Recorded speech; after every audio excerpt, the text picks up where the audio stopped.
এইখানে একটা চিত্র আঁকছি, বোঝা যায় এটা আমি কি আঁকতে চাইছি। যদি এইখানটাতে দেখাই, আমি এইরকম একটা বক্স এখানে আঁকার ট্রাই করছি, এটার আমরা বলি আয়তাকার ঘনবস্তু। আয়তাকার ঘনবস্তু এখানে মূলত তিনটা আমাদের একক রাশি থাকবো, দৈর্ঘ্য, প্রস্থ, উচ্চতা।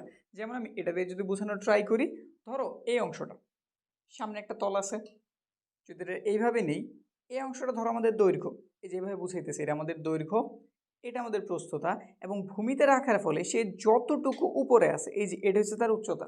তো কি বুঝলাম, এটা আমাদের দৈর্ঘ্য, এই বরাবর বা এই বরাবর যে আছে সে আমাদের প্রস্থ, আর নিচে থেকে সে কতটুকু উপরে আছে এটা হচ্ছে তার উচ্চতা। এই তিনটা জিনিস একত্রে যদি আমাদের আয়তরে ডিফাইন করে, পুরো এরিয়াটা বুঝে, তখন তারা আমরা কি বলি, আয়তাকার ঘনবস্তু বলি। বুঝতে পারছি? আমাদের বোর্ডটা তো 2D, তো এখানে আমি 3D আইকে তেমন একটা বুঝাইতে পারবো না, কিন্তু আমি এটা ফিল দেওয়ার চেষ্টা করছি। আমরা এখন আজকে আমাদের যেহেতু এই 16.4 অধ্যায় একটু ত্রিমাত্রিক চিত্র বা ত্রিমাত্রিক সংক্রান্ত জিনিস নিয়ে আলোচনা, তো চেষ্টা করতেছি এটার মাধ্যমে পুরো কনসেপ্টটা ক্লিয়ার করার জন্য। আচ্ছা, যদি বলি আমি এটার সম্পূর্ণ তল নিয়ে যদি কথা বলি, সম্পূর্ণ তল, এটাতে কয়টা তল আছে? তল কারে বলে? যেমন এই যেটা একটা তল, এটা একটা কি তল। তো দেখো এই যে এখানে একটা তল আছে, সামনে যেমন আছে, এটার ডান দিকে একটা আছে, বাম দিকেও তো একটা আছে, পেছনেও তো একটা আছে। মানে বলতে পারো এটার চারপাশে চারটা তল, একটা, দুইটা, তিনটা এবং পেছনে একটা, এই যেটা চারটা। আবার কি উপরে একটা নিচে একটা আছে না? তাহলে মোট কয়টা আছে তল? 6টা তল। তাহলে এতে মোট কয়টা তল? 6টা তল। আমি 6টা তলের নাম জানলাম, ডানে বামে আছে, উপরে নিচে আছে, এইভাবে হিসাব যদি করি, এবং সামনে পেছনে আছে, এভাবে মোট আমি 6টা তল জানলাম। আমি পুরোটার যদি ক্ষেত্রফল বের করতে চাই, তাহলে আমার কি 6টা তলের ক্ষেত্রফল বের করতে হইব না? বিষয়টা কি বুঝছি? এখন কথা হইতেছে, আমি তো ক্ষেত্রফল নির্ণয়ের সূত্র জানছি শুধু কি, দৈর্ঘ্য ইন্টু প্রস্থ। কি জানছি? দৈর্ঘ্য ইন্টু প্রস্থ। ঠিক আছে ঘটনা। এখন যদি আমি এইখানটাতে ধরো এই বরাবর যে গেছে, এই যে এই বরাবর, এই যে এটা একটু বুঝাইনি, ধরো এটা এভাবে আমি সেট করলাম, এই বরাবর যে গেছে তার নাম দিয়ে দিলাম আমি দৈর্ঘ্য। কি দিয়ে দিলাম? দৈর্ঘ্য। ঠিক আছে ঘটনা। তারপরে যে এই বরাবর, এই যে এটা দিয়ে যে গেছে এই বরাবর, এটা এইখানে বলছি আমি যে এটা 3D বোঝানো যাইব না, আসলে ঘটনাটা হচ্ছে এইরকম, এই যে এরকম রাখছি, এটা হচ্ছে আমাদের দৈর্ঘ্য, এই বরাবর কি আছে, এই যে দৈর্ঘ্য। তারপরে এই যে এই বরাবর, এই যে এই বরাবরটা আমি এটা দিয়ে বুঝাইছি, এটার নাম ধরলাম প্রস্থ। এটা কি জিনিস? প্রস্থ।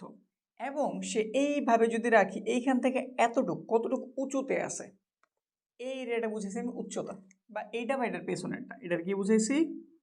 উচ্চতা। ঠিক আছে।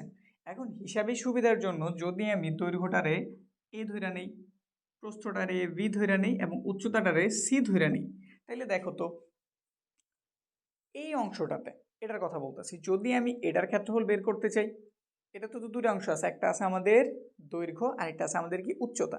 আমি যে নিচের অংশের কথা চিন্তা করি, নিচের একটু উল্টাই নেই, হ্যাঁ, এই যে নিচের অংশের কথা বলতেছি, তো এটা আমাদের দৈর্ঘ্য, এটা আমাদের প্রস্থ। চাইলে আমি কালো অংশের কি বের করতে পারবো? ক্ষেত্রফলটা বের করতে পারবো না? ক্ষেত্রফল নির্ণয় সূত্র কি? দৈর্ঘ্য ইন্টু প্রস্থ। দৈর্ঘ্য ইন্টু প্রস্থ। আসলে ওইভাবে দৈর্ঘ্য ইন্টু প্রস্থ না, আমাদের এইখানে আছে এইটা আর এটা, আমি এটার যেহেতু দৈর্ঘ্য ধরছি, এটার আমি প্রস্থ ধরছি, এই দুটোর গুণফল হইতেছে ক্ষেত্রফল। আবার একটা খুব চমৎকার বিষয় হয়েছে, নিচে আমি যে অংশটা দেখতেছি, উপরেও কিন্তু যে অংশটা, দুজন কিন্তু একদম সেম টু সেম। এটা তুমি বাস্তব অভিজ্ঞতার মাধ্যমেই জানো, আমি এটা দিয়ে বুঝাইতে পারবো। এই জন্য আমি দোনটার রং কালো রাখছি, যাতে তুমি খুব ইজিলি বুঝতে পারো। নিচে যেটা আছে এটার ক্ষেত্রফল যা, উপরের এটার ক্ষেত্রফলও কিন্তু ঠিক তাই।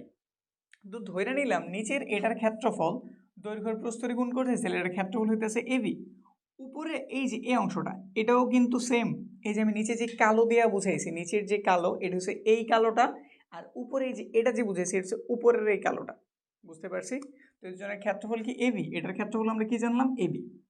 কনসেপ্ট কি ক্লিয়ার? আমি মাত্র 6টা থেকে 2টার ক্ষেত্রফল বের করতে পারছি। 6টা তল জানছিলাম, 6টা তল থেকে মাত্র 2টা তলের ক্ষেত্রফল বের করছি, নিচের আর উপরেরটার। এরপরে আমাদের ডানেও তো একজন আছে, যেটা আমি নীল রং দিয়ে প্রকাশ করছি, এই যেটা, এবং এই পাশেও তো একজন আছে। আচ্ছা, নীল রং যে প্রকাশ করছে এখানে কি আছে? প্রস্থ আছে, এই যে অংশটার কথা বলতেছি, এবং কি আছে? উচ্চতা আছে না? প্রস্থ আর কি আছে? উচ্চতা। এই যে হাতের ডান সাইডে যে জনের কথা বলতেছি, এখানে কি আছে? প্রস্থের অংশটা আছে এবং উচ্চতা। আমরা এটার প্রস্থ ধরছিলাম, প্রস্থরে আমি বি ধারা প্রকাশ করছিলাম, আর উচ্চতারে প্রকাশ করছিলাম কি ধারা? সি ধারা। তাইলে এটার মান যদি চিন্তা করি, যে এটার মান কি বের হইব? ভি আর সি এর গুণফল ভিসি। আবার বলছি, এটা যেই সাইজ এটা ঠিক একই সাইজ, তো এখানে আমি বিসি পাইলে এখানেও কি পাওয়ার কথা? অবশ্যই বিসি পাওয়ার কথা। কনসেপ্টটা আশা রাখি মাথায় ঢুকতেছে নাকি? এটাও জানলাম, এটাও জানলাম, 6টা থেকে 4টা জানা হয়ে গেছে। আর মাত্র কয়টা আছে? একটা আছে। এবার কোনটি? সামনেরটাই তো বাকি রয়েছে। আমি নিচেরটা উপরেরটা প্রথমে কমপ্লিট করছি, কালো রঙের যেটার জন্য আমি এবি বের করছি নাকি। তারপরে আমি ডান সাইডের নীল এবং বাম সাইডের বামের জন্য সরি এই নীলের জন্য বের করছি, যেটা বের হয়েছে আমার VRC। আর সামনেরটার কথা যদি চিন্তা করি, এখানে আমাদের কি আছে? দৈর্ঘ্য আছে এবং উচ্চতা আছে। দৈর্ঘ্য আর কি আছে? উচ্চতা আছে। দৈর্ঘ্যটা প্রকাশ করছি আমি এ ধারা, উচ্চতার প্রকাশ করছি সি ধারা, মানে এই যে সামনের এই অংশটা। এটা তো এইভাবে বুঝাইতে পারতাছি না, এই যে এই অংশটা এখানে একটু লিখে দিই, এটা আমি পাইছি AC। আমরা এটার পেছনের পার্টটা, তো পেছনের পার্ট তো এখানে 3Dর মাধ্যমে আর দেখাইতে পারবো না, তো চিন্তা দিও না যে এইখান থেকে কেউ একজনকে বের করলাম, এটা হচ্ছে আমাদের AC। বুঝছি না ঘটনা? এখন কিন্তু আমি 6টা তলের ক্ষেত্রফলই বের করছি। একটু হিসাবটা যদি দেই, আমি এই যে নিচের অংশটা বের করছি AB, এটা কয়টা পাইছি? 2টা, 2AB। তারপরে আমি যে ডান বামে নীল অংশের যেটা, এটার জন্য কি পাইছি? এটার জন্য পাইছি আমি VC। কি পাইছি? BC। এই পাশে একটা, এই পাশে একটা, তো লিখলাম VC। কয়টা? 2টা। এবং আমি ফাইনালি সামনে এই যে লাল রং দিয়ে যেটা বুঝাইছি এইটা, এবং পেছনেও তো লাল রং আছে, দুইটা কিন্তু সেম সেম, এই জন্য কালারগুলি সেম রাখছি। ওইটাও পাইছি আমি 2টা, AC 2AC। দেখো আমি তো সমগ্র ক্ষেত্রফল বের করতেছি, তাইলে আলাদা আলাদা যাদের বের করি তাদের সবার যোগ করলে তো মোট পাওয়া যাইব। তো এখানে আমি যোগ চিহ্ন দিয়ে দিলাম। খেয়াল দিয়ে দেখো, এখানে 2 আছে, এখানে 2 আছে, এখানে 2 আছে, 2 আমি চাইলেই কমন নিতে পারি। তো এখানে রইল AB, এখানটাতে রইল BC, এইখানটাতে রইল CA বা AC। একটা লিখলেই হয়েছে, সুন্দরভাবে লেখার জন্য CA লিখে দিলাম। AC লিখলেও কোনো প্রবলেম নেই, এগুলো আসলে ঝামেলার কিছুই না, বুঝতে পারছি? তো এই যে আমি যে জিনিসটা বের করলাম, এটাকে আমাদের পুরো এরিয়াটা, মানে এটা সম্পূর্ণটার ক্ষেত্রফল না, একদম সম্পূর্ণটার ক্ষেত্রফল না, তাহলে এটাকে কি বলি? এটারে আমরা বলি সমগ্র তলের ক্ষেত্রফল। আয়তাকার ঘনবস্তুর সমগ্র তলের ক্ষেত্রফলের সূত্র কি? 2 × AB প্লাস এর BC প্লাস এর CA। কনসেপ্ট কি বুঝছে? বুঝাইতে কি পারছি? বক্সে কি তোমার ক্লিয়ার করতে পারছি পুরো ধারণাটা? তো একটা সূত্র, খুবই গুরুত্বপূর্ণ একটা সূত্র আমরা জানছি, সূত্রটা একটু লিখি। এই সূত্রটাকে কি বলে? এটাতে বলা হয় আয়তাকার আয়তাকার ঘনবস্তুর সমগ্র তলের ক্ষেত্রফল। 2 × AB প্লাস এর BC প্লাস এর CA। ঘটনা মনে হয় বুঝছি, খুব ইজিলি বুঝছি। এখন আমরা ক্ষেত্রফল বের করছি, এবার একটু আয়তনটা বের করি। আয়তন হচ্ছে পুরো এরিয়াটা। আমরা এমনিতে যখন ক্ষেত্রফল বের করতাম তখন আমি দৈর্ঘ্য প্রস্থরে গুণ করে দিতাম, কাজ হয়ে যেত। কিন্তু এখন আমার দৈর্ঘ্য প্রস্থের সাথে আরেকটা রাশি আছে নাকি, উচ্চতা, তো এর সাথে গুণ করলেই কাজ হয়ে গেছে। এটাতে আমি ক্ষেত্রফল বলছি, এই জন্য ক্ষেত্রফল দিয়ে সব বের করছি, আয়তনের ধারিও নেই, আয়তনটা আনিও নেই। কিন্তু এবার আমি বের করছি আয়তাকার ঘনবস্তুর আয়তন। তাহলে কি করতে হইব? দৈর্ঘ্য প্রস্থ উচ্চতা তিনটা জাস্ট গুণ করে দিছো, কাজ শেষ, একদম সিম্পল। তো এখানে লিখে দিতেছি আয়তাকার ঘনবস্তুর আয়তন হইতেছে তিনটার গুণফল, তাহলে ABC, যেহেতু একটা হচ্ছে দৈর্ঘ্য, আর একটা প্রস্থ, আর একটা কি উচ্চতা। এবার আরেকটা জিনিস, গুরুত্বপূর্ণ আরেকটা জিনিস, আমরা এটা আমাদের একটা আয়তক্ষেত্র, ঘনবস্তু বলি নাই, আয়তক্ষেত্র।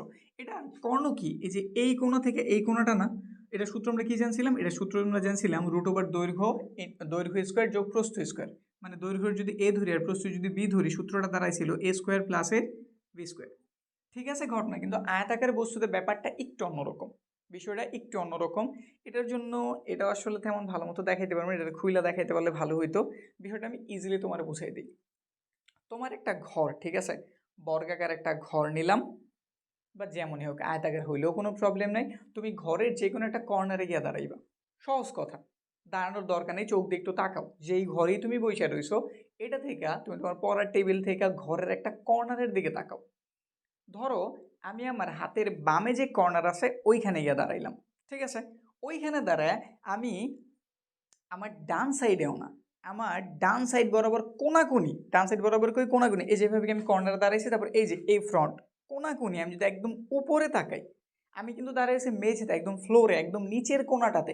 এটা থেকে যদি আমি একদম উপরের কোনার দিকে তাকাই, তাইলেই যে জিনিসটা পাওয়া যাবে এটা হইতে আছে আমাদের ঘনবস্তুর কর্ণ। বুঝতে পারছি? আয়তক্ষেত্র 2D ছিল, এটার হিসাবটা হয়েছে যে এই কোণা থেকে এই কোণা। কিন্তু এবার বিষয়টা হচ্ছে এইরকম, এখানে একটু বোঝানোর ট্রাই করি। ধরো এটা তোমার ঘরের একটা কোণা, ঠিক আছে। এই কোণা থেকে তুমি এই সাইডের কোণা নেই, যে ওই সাইডের দেয়ালের ওই সাইডের যে কোণা আছে ওই বরাবর টানবা, যে রেখা পাওয়া যাবে ওইটার নাম হচ্ছে আমাদের ঘনবস্তুর কর্ণ। বিষয়টা কি বুঝাইতে পারছি? ক্লিয়ার কি হয়েছে বিষয়? এটার যদি আমি খুইলা দিই বুঝো, এটা যেটা আমি খুইলা দিলাম যে আমি এই কর্নারটাতে আছি, ঠিক আছে? এই কর্নার থেকে আমি যে এই কর্নারের দূরত্বটা হিসাব করতেছি, দেখো তো বুঝছো কিনা? এই যে ঘুরাই ফিরাই দেখাইতেছি, ওইখান থেকে এইখানের যেটা একদম মাঝখান দিয়ে গেছে, কিন্তু এটার ভেতর দিয়া এমন চিন্তা করেন যেটার উপর দিয়ে এমন কিছু না, একদম ভেতর দিয়ে যে আমি এই নিচের কর্নারে ধরছি আর উপরেরটার এই কর্নারে ধরছি, দেখো তো ক্লিয়ারলি বোঝা যায় কিনা? এই বরাবর যদি আমি একটা দাগ টানতে পারি, ওইটা হচ্ছে আমাদের ঘনবস্তুর কর্ণ। ঠিক আছে ঘটনা? ওইটার জন্য তাইলে আমাদের এই সূত্রটা নিলে আসলে কাজ হইব না, আবার হইব না এই কথাটা বললাম কেন? আমাদের এইখানে আমরা দুইটা অংশ নিয়েছিলাম, দৈর্ঘ্য এবং প্রস্থ, কিন্তু এখানে যেহেতু আমাদের উচ্চতা এসে পড়ছে, তাহলে আমাদের সূত্রটা একটু বৃদ্ধি পাইব। আমাদের সূত্রটা হইব, আগে একটু লিখে নিই, আয়তাকার ঘনবস্তুর কর্ণ, আয়তাকার ঘনবস্তুর কর্ণের দৈর্ঘ্য নর্মাল কর্ণের দৈর্ঘ্য হইতেছে whole root a square plus এর বি স্কোয়ার। এখানে যেহেতু আমাদের উচ্চতা আছে, জাস্ট তার সাথে তুমি অ্যাড করে দাও, আর কোনো কথা নাই, তুমি শিক্ষা গেছো। ব্যাস, আমাদের গুরুত্বপূর্ণ তিনটা সূত্র হয়ে গেছে। এইগুলো জানলেই এই রেটের অঙ্কগুলি আমরা ইজিলি সমাধান করতে পারবো। প্রথমে আমরা আয়তাকার ঘনবস্তুর সমগ্র তলের ক্ষেত্রফলটা বের করছি। কিভাবে করছি জানি? আমরা জানছি আমাদের একটা আয়তক্ষেত্রে কয়টা তল থাকে? 6টা। আমাদের চারপাশে 4টা, ডানে বামে সামনে পেছনে 4টা হলো, উপরে একটা নিচে একটা, যেভাবে চিন্তা দিয়ে বুঝাইছি। আমরা জানি উপরেরটা নিচেরটা সেম সেম, তো এটা রেড দিয়ে বুঝাইলাম, বা আমি ব্ল্যাক দিয়ে বুঝাইছিলাম। উপরেরটা হইতেছে এই ব্ল্যাকটা, নিচেরটা এই ব্ল্যাকটা।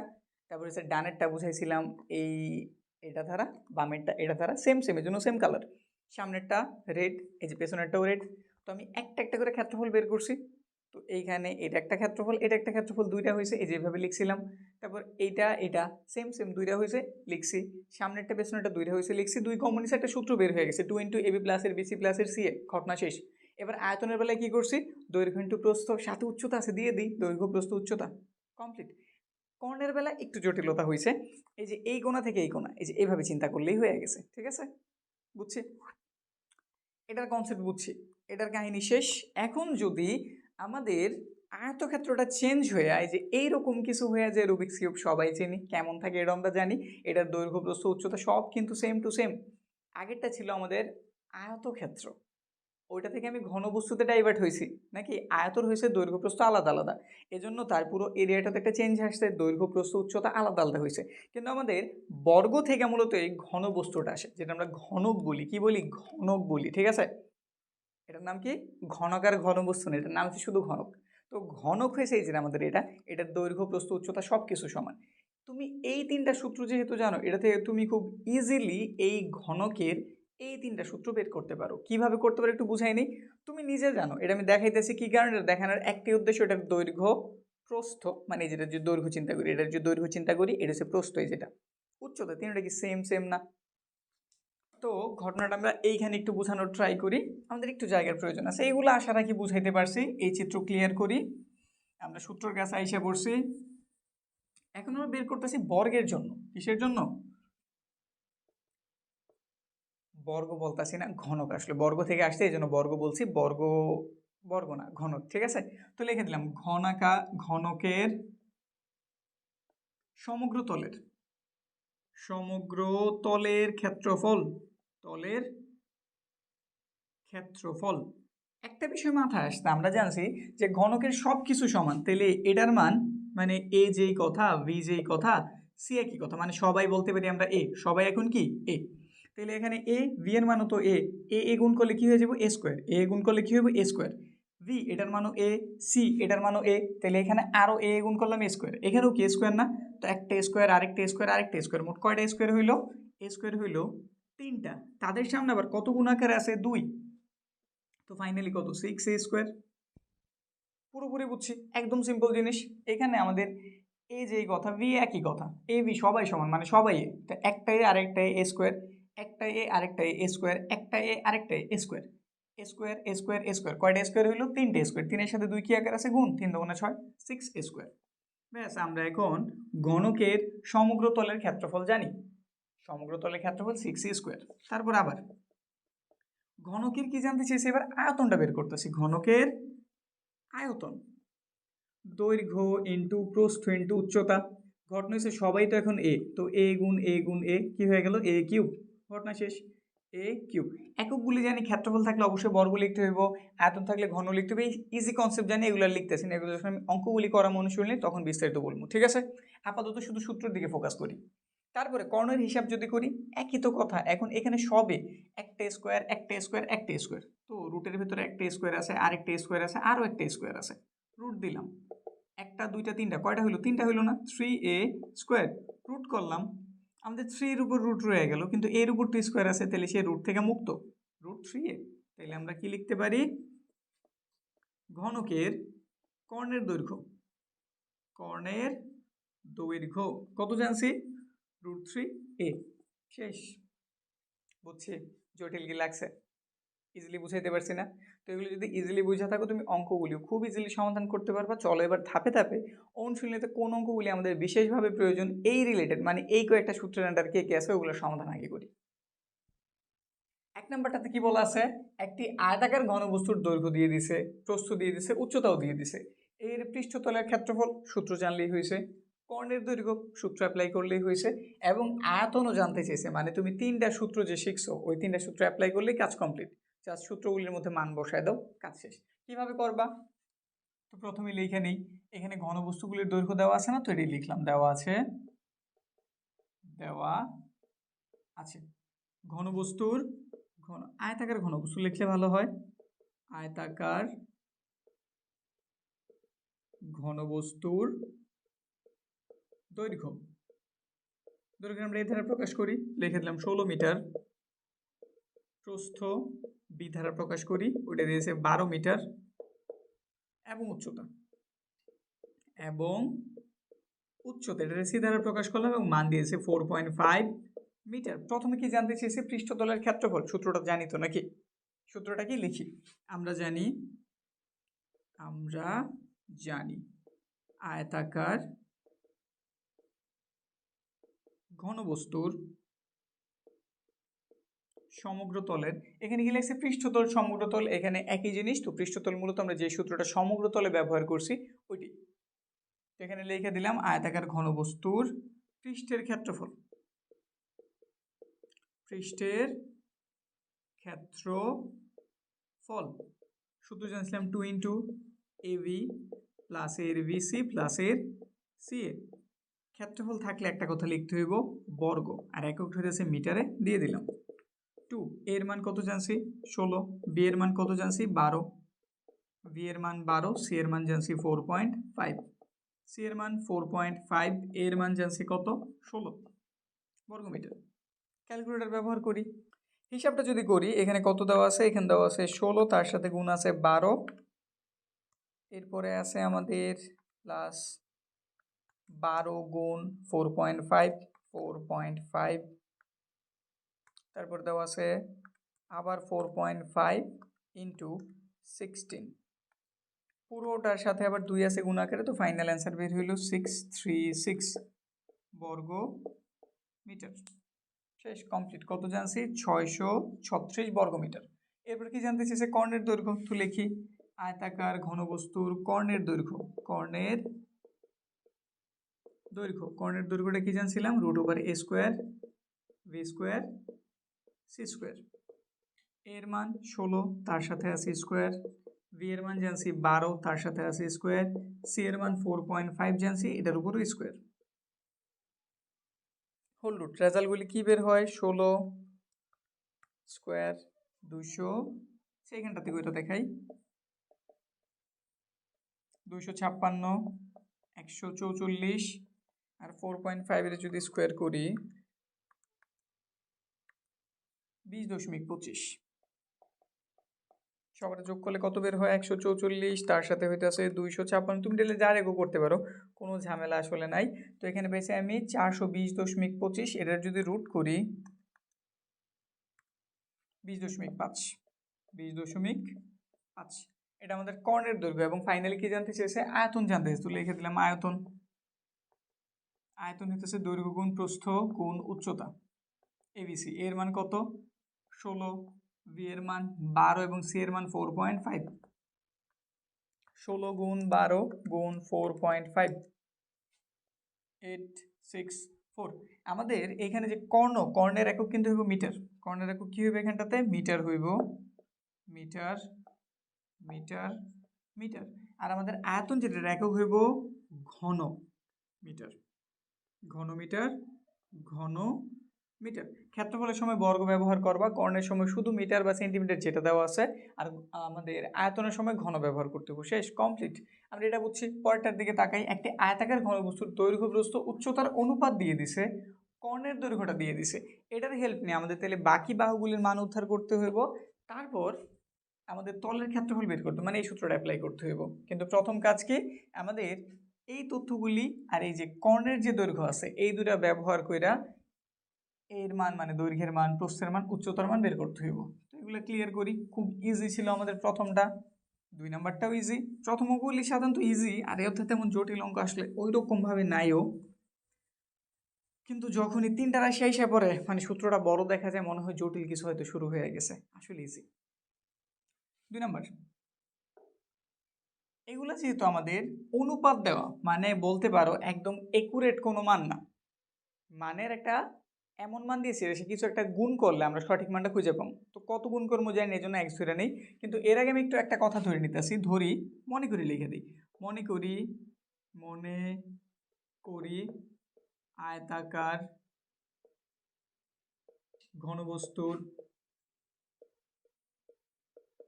দৈর্ঘ্য এ, প্রস্থ ভি এবং উচ্চতা সি। মানে ধরে নিলাম দৈর্ঘ্য এ ধরতেছি, প্রস্থরে বি ধরতেছি, উচ্চতার সি ধরতেছি। ধরি এর মান কত? 21, তার সাথে একটা এক্স দিয়ে দিলাম। ভি এর মান 16, তার সাথে একটা এক্স দিয়ে দিলাম। সি এর মান 12, তার সাথে একটা এক্স দিয়ে দিলাম। কেন বলছিলাম আমি অনুপাত মানে হইতেছে একদম সঠিক মান না, এদের আমি কাইটা কুইটার যতটুকু ছোট আকারে লেখা যায় ওইভাবে লিখছি, মানে এদের সাথে কোনো একটা সংখ্যা গুণ করলে আমি সঠিক মানটা খুঁজে পাবো। তো এই জন্য আমি ধরে নিলাম ওই সঠিক মানটা ওই মানটা হইতেছে এক্স, যেটা গুণ করলে তাদের সঠিক মানটা পাওয়া যাবে। এখন আমি এর মান জানি, ভি এর মান জানি, সি এর মান জানি, আর আমি এখান থেকে কর্ণের সঠিক মানটাই জানি। তো কর্ণের সূত্রটা করি। আমরা জানি আয়তকার ঘনবস্তুর কর্ণের কিসের মান দেওয়া আছে? কর্ণের দৈর্ঘ্য। সূত্রটা কি?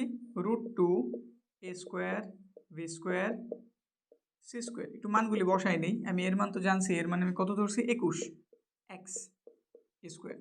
ভি এর মান কত জানছি? 16 এক্স স্কোয়ার। সি এর মান জানছি 12 এক্স স্কোয়ার। এখানে যদি একটু রুট করি অ্যান্সারগুলি কত বের হয়? 21টা স্কোয়ার করলাম 441, সাথে আছে এক্স স্কোয়ার। 16 যদি করি 16 256 এক্স স্কোয়ার, 144 এক্স স্কোয়ার। সবার একটু যোগ করে রুট করে দেই। 256 সাথে 4 4 1, তারপর হইতেছে 1 4 4 441। এটা যদি রুট করি, রুট অ্যান্সার 29 বের হয়েছে। আচ্ছা একটু লেখা নেওয়া কি উচিত? 441 এক্স স্কোয়ার, একটু লেখে নিই, একটু ভালো দেখা যাক, বুঝতেও তোমার ইজি হইব। এবার রুট করলে এটা কত হয়ে গেছে? এটা হয়ে গেছে 29। এক্স স্কোয়ার করছি, রুটের স্কোয়ারে কাটা গেছে, তো একটা এক্স পেয়েছি, মানে আমাদের স্কোয়ারের রুটে কাটা গেছে, এক্স মুক্ত হয়েছে। আর 441 রুট করে আমি 29 জানছি, এইটুক জানছি নাকি? এবার প্রশ্ন মধ্যে লিখতে পারি। আরও আগেই লেখা যদি আমি হিসাবটি ইজি করে নিলাম। প্রশ্ন মতে 29 এক্স, এটা আমাদের কর্ণ থেকে আমি এইটুকরে পাইছি, আর কর্ণের মান তারা কত দিয়ে দিয়েছে? 87। আমাদের এক্সের প্রয়োজন, এটা এই পাশে গুণ আছে, ওই পাশে গেলে অবশ্যই ভাগ হয়ে যাব। তো 29 দিয়ে যদি ভাগ করি, আমাদের 87 ভাগ দিলাম 29 দ্বারা, রেজাল্ট বের হয়েছে 3। এক্সের মান কত জানছি? 3। এবার আমি চাইলে দৈর্ঘ্য, প্রস্থ, উচ্চতা সব বের করতে পারি, তাহলে একটা একটা করে বের করি। সুতরাং দৈর্ঘ্য 21 গুণ 3 কত হইল? 63। প্রস্থ 16 গুণ 3 48, এবং উচ্চতা 12 গুণ 3 কত হইল?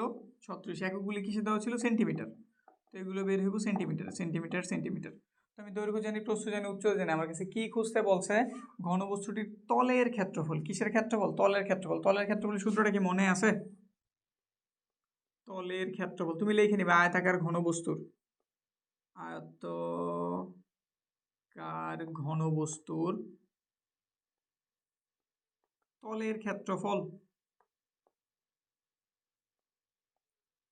2 ইন্টু এবি বিসি সিএ।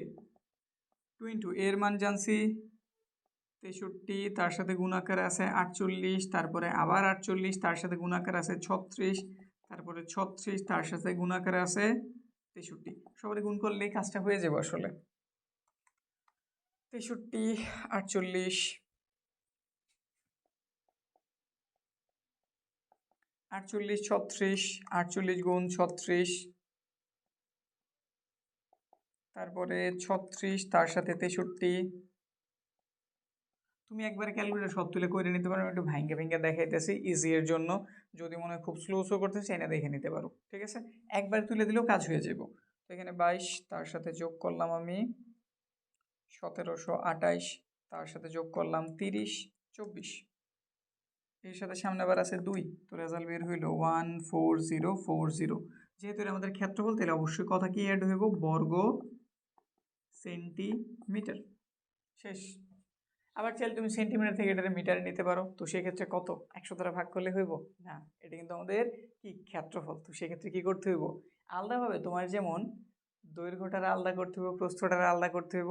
এই জন্য যদি তুমি এটারে বর্গ থেকে ঘনতে নিতে চাও, সরি সেন্টিমিটার থেকে মিটার নিতে চাও, তো 100 দ্বারা ভাগ করলে হইব না। কত দ্বারা ভাগ করতে হবে আমার কমেন্ট সেকশনে জানাও, বুঝছি? এবার সিম্পল একটা অঙ্ক করতে যেতেছি। এগুলো তো আমরা দোনটাই করলাম আয়তক্ষেত্র, এবার করতেছি আমি ঘনক নিয়ে। ঘনকের কি জানাইছিলাম? সব কিছু সমান নাকি? দৈর্ঘ্য, প্রস্থ, উচ্চতা সব সমান, তাহলে সূত্রটা একটা চেঞ্জ আসছে। এখানে দেখি আমাদের কিসের মান দেওয়া আছে। আমাদের বলে এসে ঘনকের সম্পূর্ণ পৃষ্ঠের ক্ষেত্রফল 96 বর্গমিটার, ঠিক আছে? তো আমরা এই তথ্য ব্যবহার করি। ঘনকের প্রতিটা মানে বাহু সমান, এগুলো আসলে বাহু না বলে আমরা কি বলি? ধার বলি। কি বলি? ধার। তো একটু এখানেই ধরি ঘনকের ধার এ, 11টা কিসে দাও? মিটারে। তো লিখে নিলাম মিটার। এবার আমি কি জানতে চাইতেছি? এটার কি বের করতে চাইতেছি? সম্পূর্ণ পৃষ্ঠের ক্ষেত্রফল বের করতে চাই না? তো ঘনকের ধার আমার জানা হয়ে গেছে। সমগ্র পৃষ্ঠের ক্ষেত্রফলের সূত্রটা কি ছিল? ওই যে কিভাবে বুঝাইছিলাম, এটা এর দিয়ে বুঝাইছিলাম না? এ এ এ স্কোয়ার, একটা স্কোয়ার, দুইটা স্কোয়ার, তো 3টা পাইছি, 3-এর সাথে 2 গুণ করছি, 6 স্কোয়ার। যদি তুমি বুঝা কনসেপ্ট মাথায় রাখতে পারো, লম্বা সময় মাথায় থাকবো। যদি বুঝা করতে ঝামেলা মনে হয়, জাস্ট সূত্রটা তুমি মুখস্থ করে কাজ চালাই যেতে পারবা। ধরো তোমার এত কিছু মনে নেই, জাস্ট মনে আছে আমাদের ঘনকের সমগ্র তলের ক্ষেত্রফল 6 স্কোয়ার, বসাই দিছো, কাজ হয়ে গেছে। তো বসাই দিই। সুতরাং ঘনকের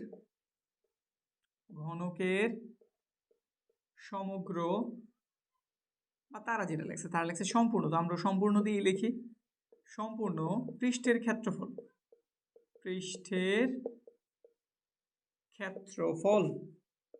6a স্কোয়ার। আবার এটার মান কত হয়েছে? 96। জিএস তো লিখে দিলাম প্রশ্ন মতে। 6a স্কোয়ারের মান কত? 96। 6 এই পাশে গুণ ছিল, ওই পাশে গেলে অবশ্যই ভাগ হয়ে যাব। তো ভাগ দিলে কত থাকে? একবার গেল, 3 রইল, 6 6 36। তো এখানে পেয়েছি আমি a স্কোয়ার, আর এখানটাতে পেয়েছি 16। a স্কোয়ার যদি করি, মূলত ঘটনাটা হইতেছে আমরা এখানে স্কোয়ার করলাম, স্কোয়ার করলে প্লাস মাইনাস 2টা চিহ্ন আসে, আমরা জানি, বর্গমূল করে। কিন্তু কথা হইতেছে এগুলো তো সব আমাদের দৈর্ঘ্য, মানে এই যে ধরো এরকম একটা দৈর্ঘ্যের মান তো ঋণাত্মক হইতে পারে না। তো এই জন্য আমরা এখানে আর প্লাস মাইনাস ব্যবহার করতেছি না, জাস্ট আমরা প্লাসের 4 বের হইব, এটা নিয়ে নিব। সর্বোচ্চ চাইলে বলে দিতে পারো যে ধনাত্মক মান গ্রহণ করে। কারণ কি? কারণ হইতেছে আমাদের দৈর্ঘ্য, মানে বস্তুর দৈর্ঘ্য যেগুলি, এগুলা কেমন হতে পারে? ঋণাত্মক হতে পারে না, এটা লিখে দিতে পারো। না লিখলেও প্রবলেম, আমরা এর মান জেনে গেছি। আমরা ঘনকের একটা ধারের মান জানি, আমাদের কাছে কর্ণ বের করতে বলছে। ঘনকের কর্ণের সূত্রটা কি জানো? জানলে শুধু ব্যবহার করো, কাজ কমপ্লিট। ঘনকের কর্ণের দৈর্ঘ্য √3a, √3, আর এর মান জানছি কত? 4। তো কত হলো? 4√3। এত একক কি ছিল? মিটার। চাইলে দশমিকে নিয়ে নিতে পারো বা এইভাবেও রেখে দিতে পারো। যদি দশমিকে বের করতে চাই তাহলে 4√3 এর মান কত বের হইব? মান বের হইব 6.928 মিটার। শেষ। বুঝছি। শুধু সূত্র জানছি এমন কিছুই করিনি, সূত্রগুলি জাস্ট অ্যাপ্লাই করছি, কাজ কমপ্লিট হয়ে গেছে। ইজি ছিল না? তো আমাদের অধ্যায়ে আরও কিছু গুরুত্বপূর্ণ অঙ্ক আছে, ওগুলো দেখাই। 4 নাম্বারটাতে কি বলা আছে? একটি আয়তাকার ঘনবস্তু 48 বর্গমিটার ভূমির উপর দণ্ডায়মান। আমাদের বস্তুটা আয়তাকার ঠিক আছে, কিন্তু সে দাঁড়ায় রয়েছে কিন্তু ভূমির উপরে, মানে একটা তলের উপরে। আর একটা তলের হিসাব যদি করি, ধরো আমি ভূমির হিসাবটাই করতেছি, ভূমির উপরে আমাদের এখানে একটা আয়তাকার বস্তু দণ্ডায়মান আছে। ভূমির যে ক্ষেত্রফলটা এটা আমাদের দিয়েছে কত? 48 বর্গমিটার। আর ভূমির মধ্যে আছে দৈর্ঘ্য আর প্রস্থ। কি আছে? দৈর্ঘ্য আর প্রস্থ। তো এইখানটাতে আমরা দৈর্ঘ্য আর প্রস্থের গুণফল যে ক্ষেত্রফলটা বের হয় ওইটা জানি, এবং আমাদের আয়তাকার যে ঘনবস্তু তার উচ্চতাটা দিয়ে দিছে 3, আবার একটা কর্ণ দিয়েছে 13, মোটমাট 3টা জিনিস দিয়ে দিছে। এগুলোর হেল্প নিয়ে আমাদের বের করতে হইব আমাদের এই আয়তাকার ঘনবস্তুর দৈর্ঘ্য আর প্রস্থটা আসলে কত। তো ধরে নেই, প্রথম কাজ আমরা যেহেতু দৈর্ঘ্য আর প্রস্থ বের করছি, ধরি আয়তাকার ঘনবস্তুর দৈর্ঘ্য এ ধরলাম, প্রস্থ ভি ধরলাম, উচ্চতা ধরে নেই, উচ্চতা সি, কিন্তু উচ্চতার মান তারা দিয়ে দিছে। উচ্চতার মান কত? 3 মিটার। উচ্চতার মান 3 মিটার। খেয়াল করো এখানটাতে কিন্তু আমাদের ঘনবস্তুর ভূমির ক্ষেত্রফলটা দেওয়া আছে। এই যে দেখো 48 বর্গমিটার ভূমির উপর দণ্ডায়মান। বর্গ দেখেই বুঝতেছি এটাতে আমাদের কি আছে? ক্ষেত্রফল আছে। বর্গ এককটা মানে কি? এখানে দুইটা রাশি আমরা কি করছি? গুণ করছি, এজন্য বর্গ। আর আয়তন হলে এখানে কি থাকতো? ঘন থাকতো। এই বিষয়গুলো একটু খেয়াল রাখবা। তো দেখা যেতেছে শুধু ভূমি বলছে, এজন্য তুমি মনে করবা না যে শুধু একটা ভূমি, হয়তো একটা কি বলে দৈর্ঘ্য প্রস্থ উচ্চতা যে কোনো একটার মান দিয়েছে এমন কিছু না। ভূমি মানে পুরো এরিয়াটাই, যে এরিয়াটা কতটুকু জায়গা দখল করছে দৈর্ঘ্য প্রস্থ ওটা দিয়ে দিছে। তো এখানটাতে আমরা কাজটা একটু করি। কি বের করতেছি? ভূমির ক্ষেত্রফল। ভূমির ক্ষেত্রফল কিভাবে বের করি? দৈর্ঘ্য ইন্টু প্রস্থ। তো এ ইন্টু বি দিয়ে দিলাম। আবার ভূমির ক্ষেত্রফল কত দেওয়া আছে? 48। তো লিখতেই পারি আমরা প্রশ্ন মতে বা শর্ত মতে, এ বি সমান 48 বর্গমিটার। এটার 1 নম্বর সমীকরণ দিয়ে দিলাম। তারপর আবার আমাদের কাছে কি দেওয়া আছে? কর্ণের মান দেওয়া আছে 13 মিটার। তো লিখি আয়তাকার ঘনবস্তুর কর্ণ, আয়তাকার ঘনবস্তুর কর্ণের দৈর্ঘ্য, সূত্রটা মনে আছে না? কি? √a স্কোয়ার প্লাস এর বি স্কোয়ার প্লাস এর C square, A square plus এর বি স্কোয়ার সি স্কোয়ারের মান আমরা কিন্তু সি এর মান জানি অলরেডি। সি এর মান কত? 3। তো 3 এর উপরে আছে একটা স্কোয়ার। তো এখানে কত পাইলাম আমরা? এ স্কোয়ার বি স্কোয়ার 3 স্কোয়ার মানে 9। এটা আমাদের কর্ণের দৈর্ঘ্য। আবার আমাদের কর্ণের মান তারা দিয়েও দিছে 13। তাহলে প্রশ্ন মতে এটা আমাদের আরেকটা সমীকরণ হয়ে গেল। প্রশ্ন মতে A square B square 9 is equal to 13। এই পাশে রুট আছে, রুটটা তোলার জন্য আমরা অবশ্যই একটা বর্গ করতে পারি। বর্গ করে দেই। এ স্কোয়ার বি স্কোয়ার সাথে আছে একটা 9, পুরোটার উপরে একটা হোল স্কোয়ার। এই পাশেও কি হইব? স্কোয়ার হইব। সাইড নোট বর্গমূল করে, বর্গ করে রুটের স্কোয়ার কাটে এখানে পাওয়া গেল এ স্কোয়ার বি স্কোয়ার 9, 13 বর্গ 169, এ স্কোয়ার বি স্কোয়ার 169। এটা এই পাশে প্লাস ছিল, ওই পাশে গেলে অবশ্যই কি হয়ে যাবো? মাইনাস হয়ে যাব। তো আমরা এ স্কোয়ার প্লাস বি স্কোয়ারের একটা মান জানলাম, মানটা কত? 160। এবার খেয়াল করো এ স্কোয়ার প্লাস বি স্কোয়ার এটার কিন্তু দুটো সূত্র আছে। এ স্কোয়ার প্লাস বি স্কোয়ারের আমরা দুইটা সূত্র জানি। একটা হচ্ছে আমাদের এ প্লাস এর বি হোল স্কোয়ার মাইনাস এর 2ab, আরেকটা হচ্ছে আমাদের A minus B whole square plus এর 2ab। একটা একটা করে অ্যাপ্লাই করি। একবার অ্যাপ্লাই করে আমরা এ প্লাস বি এর মানটা উদ্ধার করি, আরেকবার অ্যাপ্লাই করে এ মাইনাস বি এর মানটা উদ্ধার করি। দুটো একবার যোগ করলাম, এর মান বের হয়ে যাবে, বিয়োগ করলে বি এর মান বের হয়ে যাবে। একদম ইজি ওয়েতে তুমি এ আর বি মানে দৈর্ঘ্যের প্রস্থের মানটা খুঁজে বের করতে পারবা জাস্ট এই যে সমীকরণের মাধ্যমে। আর জ্যামিতিক কোনো চিন্তা ভাবনা এখানে করার প্রয়োজন নেই। আমাদের এই অঙ্কটা কিন্তু বিশেষভাবে গুরুত্বপূর্ণ, বুঝছি? তো একটু খেয়াল দিয়া প্রথমে কি করছি আবার একটু বুঝাই নেই। প্রথমে আমরা আয়তাকার ঘনবস্তুর দৈর্ঘ্য প্রস্থ উচ্চতা ধরে নিছি। দৈর্ঘ্যের প্রস্থের মান মূলত আমাদের কাছে জানতে চেয়েছে, আর উচ্চতার মান তারা 3 দিয়েই দিছে। তো সি দুইটার লিখে নিছি। এখানে আমাদের বস্তুর 48 বর্গমিটার ভূমির উপর দণ্ডায়মান, বর্গমিটার দেখে বুঝছে সেটা ক্ষেত্রফল, কার ক্ষেত্রফল? ভূমির ক্ষেত্রফল। তাহলে দৈর্ঘ্য প্রস্থের গুণ করতে হইব, দৈর্ঘ্য প্রস্থ গুণ করছি, ক্ষেত্রফল বের হয়েছে। এটা যেমন ক্ষেত্রফল এটাও তো ক্ষেত্রফল, তো দিয়ে দিছি 48। 1 নম্বর সমীকরণ হয়ে গেছে, এ ভি এর মান 48। তারপরে আবার দেখলাম আমাদের এখানে কি দিয়ে দিছে, কর্ণ দিয়ে দিছে 13 মিটার। আয়তাকার ঘনবস্তুর কর্ণের সূত্র কি? √a square plus B square plus এর C square. A square B square যেমন আছে ওই রকম, সি স্কোয়ারের মান আমরা জানি, বসাইছি। এটার মান 13 লিখছি, রুট তোলার জন্য বর্গ করছি, রুটের স্কোয়ার কাটা গেছে, এখানে আমাদের রুট উঠে গেছে, এইগুলা রয়েছে। 13 এর বর্গ হচ্ছে 169, প্লাসের 9 ছিল ওই পাশে গিয়ে মাইনাস, ফাইনালি এ স্কোয়ার প্লাস বি স্কোয়ারের মান 60 জানা গেছে। এখন আমি সূত্র করার ট্রাই দিতেছি। প্রথমে আমি এটা করতেছি, লিখলাম একবার এ প্লাস এর ভি হোল স্কোয়ার মাইনাস এর 2ab, এই পাশে আছে 160, এ প্লাস এর ভি হোল স্কোয়ার মাইনাস এর 2, এ ভি এর মান কিন্তু জানি, এ ভি এর মান কত বের করে রাখছি? 48, ওই পাশে আছে 160, এ প্লাস এর ভি হোল স্কোয়ার 2 যদি গুণ করি, তারপর ওই পাশে যদি পাঠাই দিই, দেখি কত হয়, 48, তার সাথে গুণ হইতেছে 2, 96, 160। আমাদের এইখানটাতে এ প্লাস এর ভি হোল স্কোয়ার, এটা এই পাশে মাইনাস, ওই পাশে গেলে অবশ্যই কি হয়ে যাবো? প্লাস। 160 প্লাসের 96 যদি যোগ করি, এ প্লাস ভি হোল স্কোয়ার 160 এটা যোগ করলে পাওয়া যাবে আমাদের 256। এখন একটু বর্গমূল করি, কাজটা এখানেই করি, জায়গা যেহেতু একটু কম, তো আমরা এখানে একটু বর্গমূল করি, তো পাওয়া গেল এ প্লাস এর ভি 256 এর যদি আমরা বর্গমূল করি কত পাওয়া যায়? 16। এ প্লাস ভি এর মান 16, এটা দিয়ে দিলাম আমরা 3 নম্বর সমীকরণ। মূলত আমরা এটাই খুঁজতেছিলাম, এ প্লাস ভি এর, এ প্লাস ভি খুঁজছি। এবার আমাদের এ মাইনাস ভি প্রয়োজন, আবার তাহলে এটার হেল্প নেব, এই যেটার এ স্কোয়ার প্লাস ভি স্কোয়ারের মান আমরা কি আবার এখানে এটার হেল্পটা নিতেছি, এখানটাতেই করি। আবার এ স্কোয়ার প্লাস ভি স্কোয়ারের মান আমরা কত জানছি? এটার মান আমরা জানছি 160,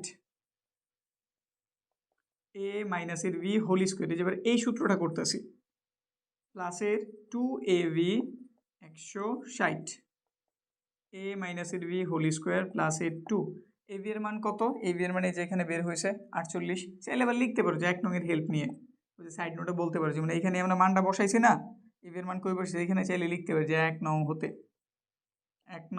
চাইলে লিখে দিতে পারো আর কি, 160, এ মাইনাসের ভি হোল স্কোয়ার, ডাইরেক্ট কি করি, এটা কত হবে আমরা জানি, এটা জানি 96 হবে, ওই পাশে প্লাস ছিল ওই পাশে গেলে অবশ্যই কি হয়ে যাবো? মাইনাস হয়ে যাব।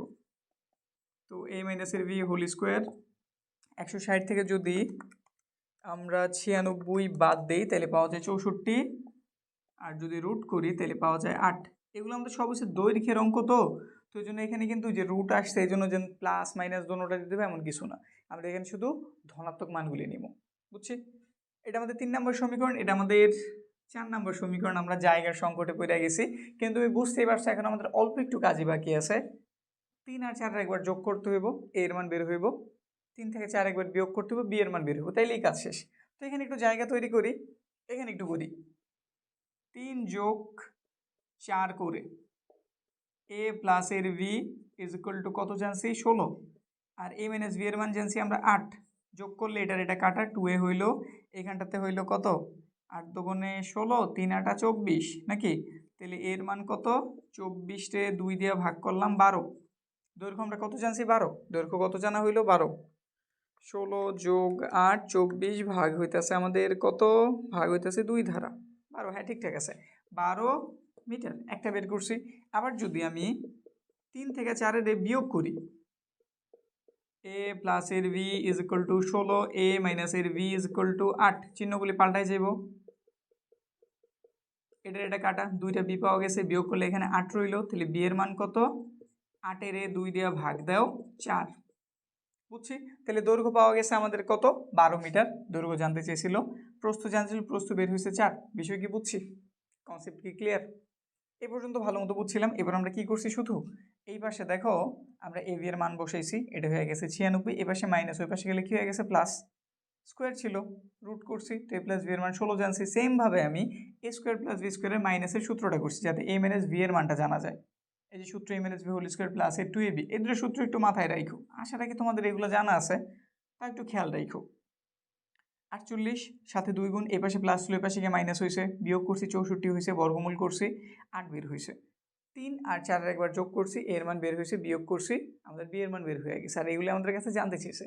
তারপরে যদি আমরা 5 নাম্বারটার দিকে তাকাই, এটা আমাদের খুব ইজি অঙ্ক। আমরা এই টাইপের অঙ্ক কিন্তু আগে করছি। আমরা 16.1 এই টাইপের অঙ্কগুলি কিন্তু কইরা আসছি। দেখো তো চিনো কিনা? ওইটাতে আমাদের দ্বিমাত্রিক ছিল, দৈর্ঘ্যের প্রস্থ নিয়ে কথা হইতো।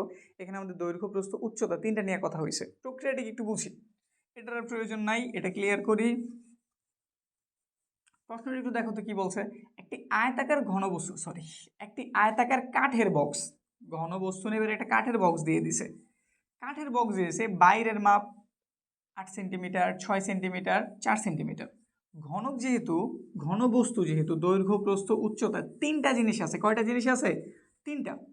এজন্য আমাদের মাপগুলি দিয়েছে তিনটা, 8, 6, 4। পুরোপুরি এইখানে যদি আমি একটু দেখায় নিতে পারতাম তাহলে হয়তো খুব ভালো হইতো, বুঝতে পারতাম ভালো মতো। তাও যেটুকু করে বোঝানোর ট্রাই দিতেছি।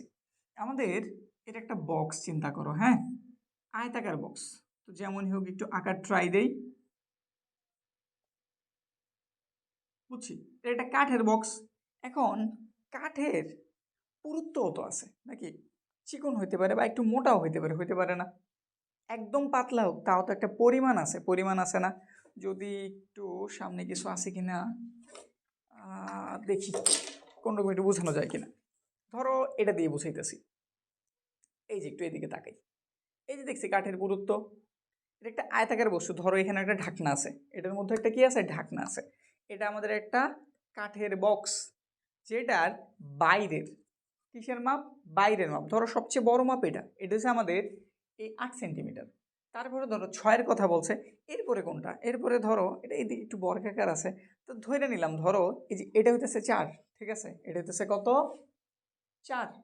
একটা হইতেছে 8, এটা ধরলাম আমি 8। তারপর কি হইতেছে 6 সেন্টিমিটার। 6 সেন্টিমিটার হইতেছে আমাদের কোন জিনিসটা? 6 সেন্টিমিটার হচ্ছে ধরো প্রস্থটা, ঠিক আছে? প্রস্থ হচ্ছে 6। তারপরে কি আছে? তারপর উচ্চতা দিয়ে দিচ্ছে 4। ধরলাম এই যে নিচে থেকে এই পর্যন্ত উচ্চতা হচ্ছে 4। এটা কিন্তু বাইরের মাপ। ভেতরের মাপটা আমরা জানি না, ভেতরের মাপটা আমরা জানি না। তাই হিসাব করে দেখো, ভেতরের মাপটাকে অবশ্যই কম হইব না, কারণ কাঠে নিজেও তো একটা জায়গা নিছে। এই যে দেখো, কাঠে কি একটা জায়গা নিছে না? বুঝছি তো? এই যে কাঠটা কতটুকু পুরু, এইটাই আমাদের দৈর্ঘ্যে যেমন উপর থেকে নিচের থেকে বাদ দিছে, প্রস্থটারও ডান থেকে বাম থেকে বাদ দিছে। বিষয়টা কি বুঝছি? এবার একটু প্রশ্নটা করি। একটি আয়তাকার কাঠের বাক্সের বাহিরের মাপ 8, 6, 4। এর ভেতরের সম্পূর্ণ পৃষ্ঠের ক্ষেত্রফল 88 বর্গমিটার। এটার ভেতরের যে এরিয়াটা, যে খালি যে এরিয়াটা তুমি দেখতেছো, ওইটার পুরো এরিয়ার ক্ষেত্রফল তোমার দিয়ে দিছে। পুরো এরিয়ার ক্ষেত্রফলটা কত? 88 বর্গ সেন্টিমিটার। পুরো এরিয়ার ক্ষেত্রফল, যেটা আমরা সমগ্রতল শিখছিলাম, সমগ্রতলের ক্ষেত্রফল, ভেতরের যে এরিয়াটা, ওই যে ভেতরে, উপরে, নিচে, ডানে বামে, সামনে পেছনে সবগুলি যে এরিয়াটা, সেটার ক্ষেত্রফল দিয়ে দিছে 88 বর্গ সেন্টিমিটার। বক্সটির কাঠের পুরুত্ব জানতেছে, মানে এই যেটা কতটুকু পুরু এটা জানতে চেয়েছে। বিষয় কি বুঝাইতে পারছি? যদি বুঝাই থাকতে পারি তাইলে অঙ্কটা তোমার কাছে খুব ইজি হয়ে যাব। তুমি এটা যে আগের যে 16.1 আমরা যেভাবে করছি না, ওই রিলেটেডভাবে এটাতে ইজিলি সমাধান করতে পারবা। তো আমি বিস্তারিত বুঝাই দিতেছি কীভাবে করতে হবে, একটু খেয়াল দাও। প্রথম কথা হইতেছে, আমরা একটা আয়তাকার কাঠের বক্সের বাইরের মাপ, ভেতরের মাপ সব কিছু জানি।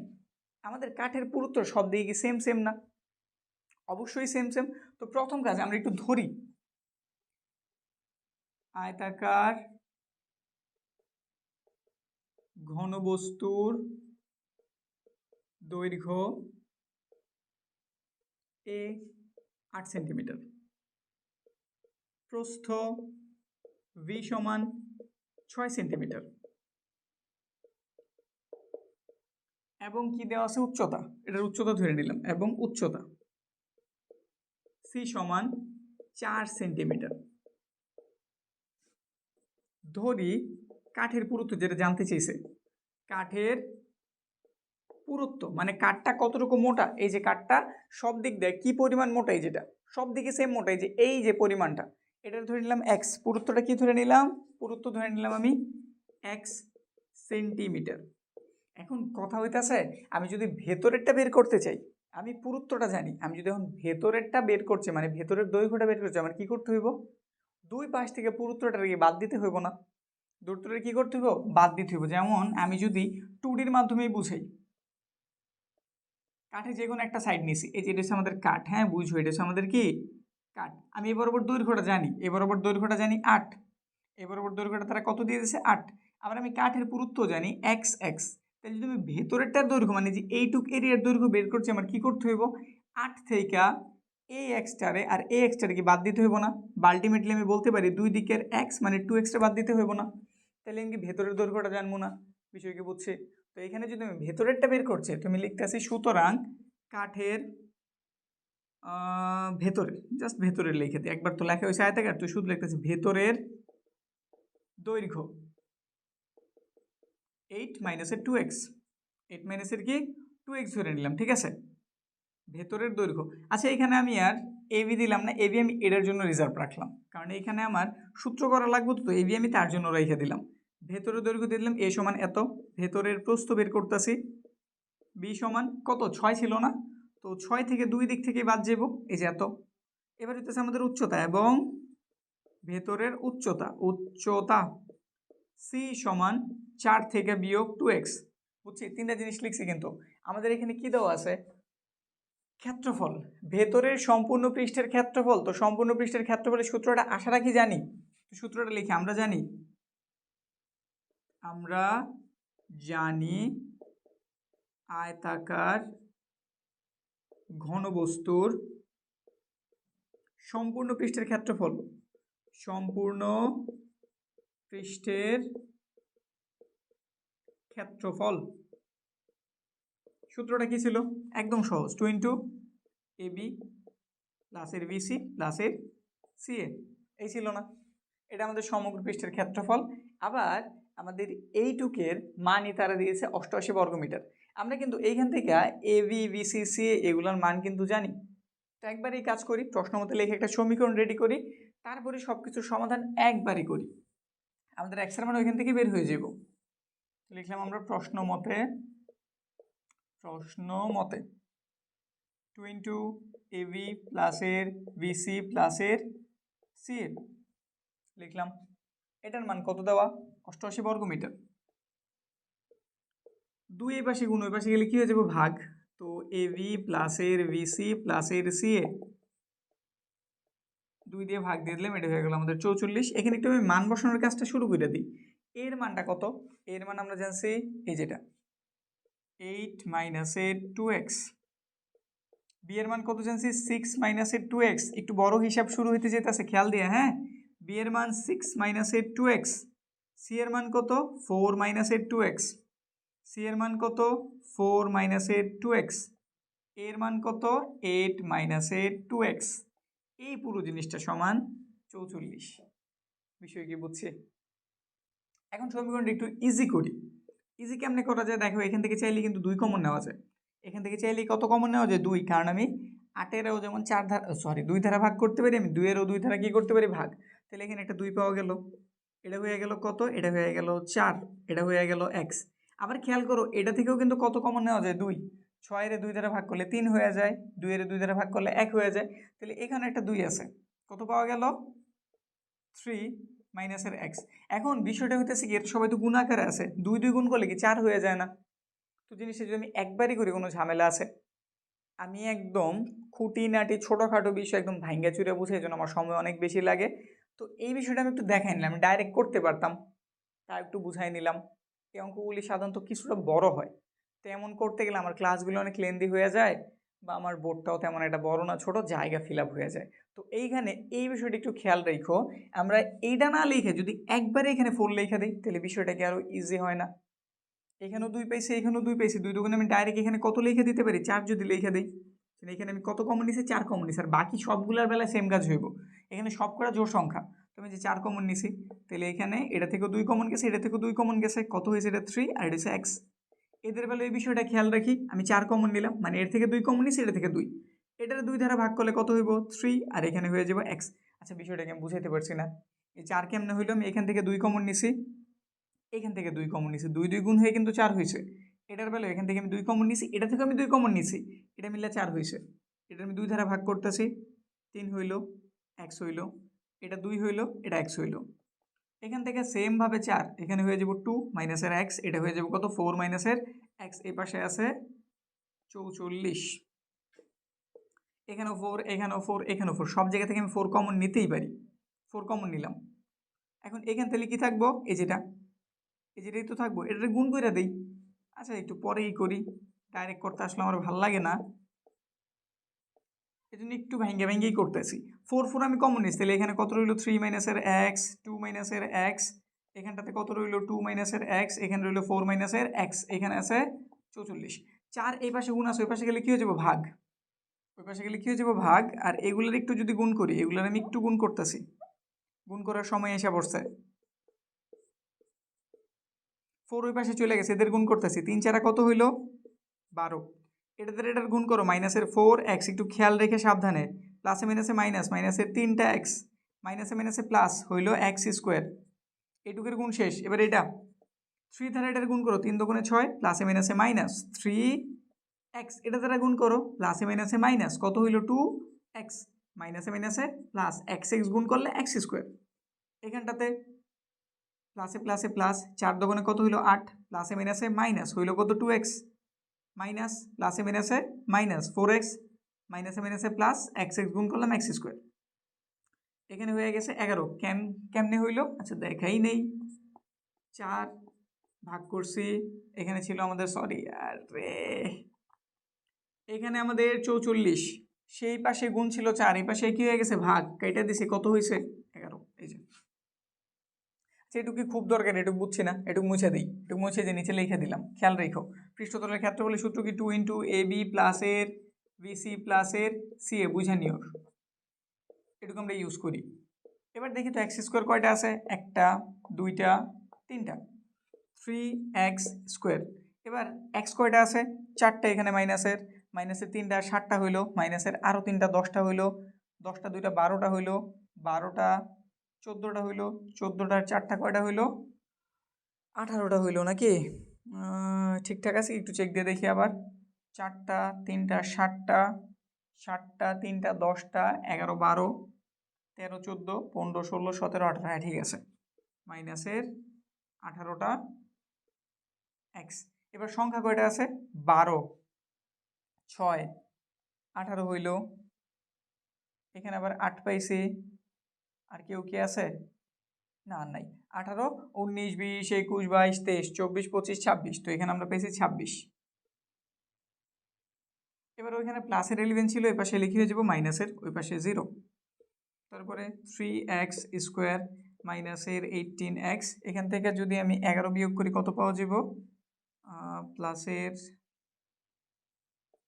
5 1 0। একটু খেয়াল করো, এখানে 3 আছে, এখানে 18 আছে, এখানে 15 আছে, এই তিনোটারই কিন্তু 3 ধারা ভাগ যায়, 3 ধারা কি যায়? ভাগ যায়। তো 3 ধারা যদি ভাগ করি, মানে 3 যদি কমন নেই, এক্স স্কোয়ার হয়ে যাব। 3 6 18 হইল, 3 5 15 হইল, ওই পাশে কত আছে? 0। 3 এই পাশে গুণ, ওই পাশে গেলে ভাগ হয়ে যাব। আর এখানে চাইলে আমরা একটা মিডল টার্ম করতে পারি, মানে মিডল টার্ম হয়ে রয়েছে, 5-এর ভাঙায় 6 বানাইতে হবে, তো কি নিবা তুমি? 5 একে 5, 5 আর 1, তো মিডল টার্মের কাজ করি। 5x মাইনাসের একটা এক্স প্লাসের 5, এই পাশটাতে 0, মিডল টার্ম হইব এখানে। এই দুটো থেকে কি কমন যায়? এক্স কমন যায়, তো এক্স মাইনাসের 5 রইল। এই দুটো থেকে কিছু কমন যায় না, তো মাইনাসের একটা 1 হইল, এক্স মাইনাসের 5ই রইল, এই পাশটাতে 0, এক্স মাইনাসের 5, আর এখানে রইল এক্স মাইনাসের 1 ইজ ইকুয়াল টু 0। হয় এক্স মাইনাসের 5 ইজ ইকুয়াল টু 0, অথবা এক্স মাইনাসের 1 ইজ ইকুয়াল টু 0। তো এক্সের মান জানলাম 5, অথবা এক্সের মান জানলাম 1। এখন অ্যান্সার কি দোনোটা? একটু খেয়াল করো, আমাদের এইখানটাতে উচ্চতাই ছিল 4 সেন্টিমিটার। এখন উচ্চতার থেকে কি আমাদের কাঠের পুরুত্ব বেশি হওয়ার কোনো চান্স আছে? এই যে এই কাঠের পুরুত্ব কি উচ্চতার থেকে বেশি হতে পারে? তাহলে মাঝে কোনো ফাঁকা জায়গা তুমি পাইবা? সম্ভব না। তো এই জন্য বুঝেই যেতেছে আমাদের এই মানটা গ্রহণযোগ্য হবে না। একটু বাংলা কথা লিখে দিবা, এখানে একটু লিখে দেই, x not is equal two 5, কারণ কাঠের পুরুত্ব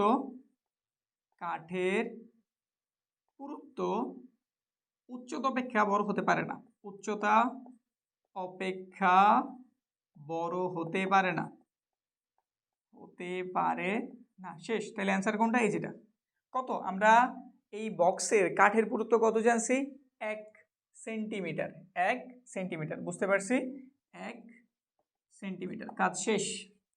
একটু বড় ছিল, হিসাব নিকাশ মোটামুটি বড় ছিল। আশাটা কি বুঝাইতে পারছি? দৈর্ঘ্য লিখছি, প্রস্থ লিখছি, উচ্চতা লিখছি। আমরা পুরুত্ব জানি না, এক্স ধরে নিছি। যেহেতু আমরা ভেতরের মানটা বের করতেছি, তাহলে এইখান থেকে মানে দৈর্ঘ্য থেকে দুই সাইড থেকে আমাদের এই পুরুত্বটা বাদ পড়বো, তো 2x বিয়োগ করছি। সেমভাবে প্রস্থের বেলায় দুই সাইড দেওয়া, উচ্চতার বেলায় দুই সাইড দেওয়া। আমরা এখানে এ বি সি ধরে নিছি। ভেতরের আমি সম্পূর্ণ পৃষ্ঠের ক্ষেত্রফলটা জানি, এই যে 88 বর্গমিটার। এই জন্য আমি সম্পূর্ণ পৃষ্ঠের ক্ষেত্রফলের সূত্র লিখছি 20 ab প্লাসের বিসি প্লাসের সি এ। আর এটার মানটা কত? 88। এখানে আমি 2 গুণ ছিল, ওই পাশে ভাগ করে পাঠিয়ে দিয়েছি, 44 হয়েছে। আমি এ বি সি এর মানগুলি জাস্ট বসাই গেছি, আর কিছু করি নাই। এখান থেকে 2 কমন যায়, এখান থেকেও 2 কমন যায়, 2 2 মিলে 4 হয়েছে। তারপর এগুলা 2 কমন নেওয়ার পরে যা যা থাকে তা লিখছি। এখানে পুরোটা সেম কাজ করছি। 4 গুলি কমন নিছি, এই পাশে গুণ ছিল, এই পাশে গিয়ে ভাগ হয়েছে। আর এলেন আমি একটু গুণ করছি, লম্বা গুণ একটু সাবধানে করবা। যোগফলগুলি এখানে লিখছি, 11 এই পাশে প্লাস ছিল, এই পাশে এসে মাইনাস হয়ে গেছে, যোগ বিয়োগ করে এটা পাইছি। এখান থেকে আবার 3 কমন যায়, নিছি। 3 এই পাশে গুণ, ওই পাশে গিয়ে ভাগ হয়ে গেছে, শূন্যর সাথে ভাগ হয়ে সেও শূন্য হয়ে গেছে। এইটা একটা মিডল টার্মটা করছি। এখান থেকে দুইটা রেজাল্ট পাইছি। একটা রেজাল্ট আমাদের উচ্চতার থেকে বড় বের হয়ে গেছে, এই জন্য তার আমি ক্যান্সেল করে দিছি, মানে সে শর্ত মানে না। আরেকজন রয়েছে, ওইটাই আমাদের উত্তর। বুঝতে পারছি? এরপরেরটা, এটাও কিন্তু খুব সহজ অঙ্ক। একটি দেয়ালের দৈর্ঘ্য, ওই যে বললাম 16.1, তুমি যদি ভালো মতো বুঝে থাকো, এখন তুমি এটার সমাধানও খুব ইজিলি করতে পারবা। দেখি এটা আগে কেমনে বুঝাইতে পারি। বোর্ড হইতেছে আমার 2D, কিন্তু এই অঙ্কগুলি হইতেছে 3D, এজন্য বুঝাইতে একটু ঝামেলা মনে হয়। তা একটু বোঝানোর ট্রাই করি। এটা হচ্ছে আমাদের একটা দেয়াল, হ্যাঁ বুঝো, এটা আমাদের একটা কি দেয়াল। একটি দেয়ালের দৈর্ঘ্য হইতেছে 25 মিটার। দৈর্ঘ্যটা দিয়ে দিছে, আচ্ছা এইভাবেই নিই দেয়ালটারে, তাহলে 25 বুঝতে সুবিধা হইব। 25 মিটার। তার উচ্চতা হইতেছে আমাদের 6 মিটার। উচ্চতা কত? 6। কিন্তু দেয়ালের যে আমাদের পুরুত্ব, 3টা অংশ দিয়ে দিছে। একটা কি কি দিয়ে দিছে? দৈর্ঘ্য দিয়ে দিছে, উচ্চতা দিয়ে দিছে এবং পুরুত্ব। এই পুরুত্বটা রেখে তুমি প্রস্থ হিসেবে কল্পনা করবা। কি হিসেবে কল্পনা করবা? প্রস্থ হিসেবে। আচ্ছা তুমি নর্মাল একটা চিন্তা করো, দেয়ালগুলি কেমন হয়? একটা মজবুত শক্তিশালী একটা দেয়ালই তৈরি করতেছে। দেয়াল দৈর্ঘ্য তো অনেক লম্বা হয়, তো এই জন্য দৈর্ঘ্যটা অনেক লম্বা দিচ্ছে, 25 মিটার, অনেক লম্বা 25 মিটার। উচ্চতা মোটামুটি অনেক লম্বাও দেয় নাকি? লম্বা হইতেছে 6 মিটার লম্বা। কিন্তু ওই তুলনায় এত কিন্তু প্রশস্ত করে না, মানে এত মোটা করে না, করে কি? তো এই জন্য ওইটার মাপ দিয়েছে আমাদের কত? 30 সেন্টিমিটার। কত? 30 সেন্টিমিটার। এরকম একটা তথ্য আমরা জানছি। ঠিক আছে, ওকে, হইলো। এগুলো ছিল আমাদের মিটার এককে, এটা আমাদের সেন্টিমিটার এককে। একটি ইটের দৈর্ঘ্য, দেয়াল কি দিয়ে তৈরি করতেছি? ইট দিয়ে তৈরি করতেছি। ইটের দৈর্ঘ্যটা হইতেছে 10 সেন্টিমিটার, প্রস্থ 5 সেন্টিমিটার, উচ্চতা 3 সেন্টিমিটার। দেয়ালটা ইট দিয়ে তৈরি করতে কতগুলি ইট প্রয়োজন? আগে আমি যদি দেয়ালের আয়তনটা বের করতে পারি, মানে আমি দেয়ালের আয়তন এখন জানি, এটা আমাদের দেয়াল, আমি দেয়ালের কি জানি? আয়তন জানি। এক একটা ইটের আয়তন যদি জানি, এক একটা যদি কার আয়তন জানি? ইটের আয়তন। মোট আয়তনটার আমি ইটের আয়তন দ্বারা ভাগ করলেই কাজ শেষ। ইট কয়টা লাগবে আমরা জেনে গেছি। বুঝছি, খুবই খুবই সিম্পল অঙ্ক। খালি তুমি কনসেপ্টটা বুঝবা আর শুরু করে দিবা। তো আমরা যেহেতু বুঝছি, আমরা শুরু করে দিই।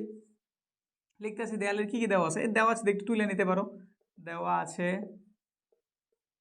দৈর্ঘ্য, দেওয়াল লিখেই নেই, দেওয়ালের দৈর্ঘ্য এ সমান 25, দেওয়ালের উচ্চতা ভি সমান 6, দেওয়ালের পুরুত্ব সি সমান 30 সেন্টিমিটার। এখন আবার বইল না যে আমরা বি দিয়া তো প্রস্থ বুঝাই, তো এখানে আমি উচ্চতা রেখে বি দিয়া প্রকাশ করলাম। আসলে এবিসি দ্বারা আমরা যেন ফিক্সডভাবে দৈর্ঘ্যরে বুঝাই বা প্রস্থরে বুঝাই এমন কিন্তু কিছু না। বিষয়টা হইতেছে আমরা 3টা এককরে বুঝাইতেছি, আলাদা আলাদা 3টা কারে বুঝাইতেছি? একক। আমি যদি এখানে দৈর্ঘ্যরে এ না লিখে সি দিয়েও লিখি, তাও কিন্তু প্রবলেম নাই, মানে অঙ্কের মানে কোনো পরিবর্তন আসবে না যদি সূত্র আমি ওইভাবে লিখতে পারি। আমি দৈর্ঘ্য প্রস্থ উচ্চতা না লিখে এবিসি লিখতেছি, তো প্রক্রিয়াটা এইখানেই, আর কিন্তু কিছু না। তো এখানে বোঝা গেল আমি দৈর্ঘ্য প্রস্থ উচ্চতার মতো 3টা জিনিস জানি, তো আমি আয়তন বের করতেছি। লিখতেছি দেওয়ালের আয়তন, দেওয়ালের আয়তন। সূত্রটা কি? এবিসি। এর মান বসাই দিই 25, তারপর কি ইন্টু বি এর মান বসাই দিলাম 6, সি এর মান 30 বসাইতাম, কিন্তু এগুলো হচ্ছে আমাদের মিটার এককে দেওয়া। এই যে দেখো মিটার একক, মিটার, সে কিন্তু সেন্টিমিটার এককে। তাহলে তারে প্রথমেই তোমার সেন্টিমিটার থেকে মিটার নিতে হইব। একরকম একক ছাড়া তুমি কাজ করতে পারবা না। তো এই জন্য কি করতে হইব? এটার 100 দ্বারা ভাগ দিয়ে দাও, শেষ, সে মিটার হয়ে গেছে। সবাই এখন মিটার। আর যেহেতু আয়তন, এখানে তুমি লিখে দেবো ঘন মিটার, ঘন মিটার। এটা কত হইব জানা আছে? সব একবারই করি। এটার মান প্রথমে বের করি। ধরো 30টা তুমি 100 দ্বারা ভাগ করছো, 0 পয়েন্ট কত বের হবে 0.3। এটার সাথে গুণ করতেছো তুমি 6, তার সাথে তুমি গুণ করতেছো 25। ফাইনাল রেজাল্ট 45 ঘন মিটার। বুঝছে? এটা হচ্ছে আমাদের দেয়ালের আয়তন, যে দেয়ালটা আমি দেখাইলাম, এই যে এটা আমাদের দেয়াল দেখাইছিলাম না, এই দেয়ালের পুরো যে আয়তনটা একদম পুরো, এই যে পুরো পুরো পুরো সব পুরোটা উপর নিচে বাইরে ভেতরে সব ফাঁকা টাকা সব নিয়ে এই পুরোটা হচ্ছে আমাদের কত 45 বর্গমিটার। এখন আমার কাছে ছোট ছোট ইট আছে, বড় ইট কি আছে মানে এটারে বড় ছোট ধরছি তো এই জন্য ছোট ছোট বলতেছি। ছোট ছোট ইট আছে যেগুলো আমি দৈর্ঘ্য প্রস্থ উচ্চতা জানি, তো জাস্ট আমার ওইটার একটা আয়তন বের করতে হইব। তারপর দেখতে হইব ওইটা ধারা এটারে ভরতে কত রেট লাগে। ভরতাম তো না, সুন্দরভাবে সাজায় সাজায় আমি দালান কি বলে দেয়াল তৈরি করতেছি, কিন্তু প্রক্রিয়াটা আসলে ওইরকমই। তো এই জন্য আমি এখন কি বের করতেছি, আমাদের যে ইট ছিল ইটের আয়তন বের করতেছি। খেয়াল করি, তোমাদের কাছে আমি একটা প্রশ্ন রাখছিলাম না, এখন এটা সুন্দর একটা উত্তর পাইবা। তোমরা কে কি সঠিক উত্তর দিচ্ছ আমি দেখতেছি, দেখে অবশ্যই জানাও কাটটা ঠিক হয়েছে। এখন এই কনসেপ্টটা দেখো, তাহলে তুমি নিজেও বুঝতে পারবে যে প্রশ্নটা আমি তোমাকে করছিলাম ওইটার উত্তরটা আসলে কেমন হইব। এখন দেখো আমি ইটের দিকে আগাইতেছি, লিখতেছি একটি ইট, ডাইরেক্ট লিখে দিই। হ্যাঁ, ইটের আয়তন, ইটের আয়তন, ইটের আয়তন দৈর্ঘ্য প্রস্থ উচ্চতার গুণফল। তো লিখলাম দৈর্ঘ্য, দৈর্ঘ্যটা কিসে দেওয়া সেন্টিমিটার দেওয়া, কিন্তু আমাদের এগুলো তো সব মিটারে দেওয়া। তাহলে সেন্টিমিটার থেকে তার যদি মিটার বানিয়ে কত ধারা ভাগ করতে হবে 100 ধারা। দৈর্ঘ্য লিখলাম, প্রস্থ লিখতেছে, প্রস্থ হইতেছে 5, তারও কত ধারা 100 ধারা সেন্টিমিটার থেকে মিটার নেওয়ার জন্য। তারপর উচ্চতা হচ্ছে 3, এটারও কত ধারা 100 ধারা, এত ঘন মিটার। এখন কথা হইতেছে যদি আমি এই সবকটার আগে গুণ করতাম, যেমন এখানে গুণ করলে কত হইব, ধরো 3 5 15, 15 সাথে 10-এর গুণ করছে 150 বের হইতো, 150 ঘন সেন্টিমিটার। এখন আমরা তো জানি সেন্টিমিটার থেকে মিটার নেয় কীভাবে, 100 দ্বারা ভাগ করে। তো 100 দ্বারা ভাগ করলে মানটা বেরোয় 1.5। আসলেই কি 1.5 না, আমাদের ঘন, এই যে আমরা যে আয়তন বের করছি ঘন, এই ঘন কথার অর্থ হচ্ছে তিনটা। কয়টা? তিনটা। তাহলে এখানে তিনোটারে এককভাবে আলাদা আলাদাভাবে তোমার সেন্টিমিটার থেকে মিটার নিতে হইব।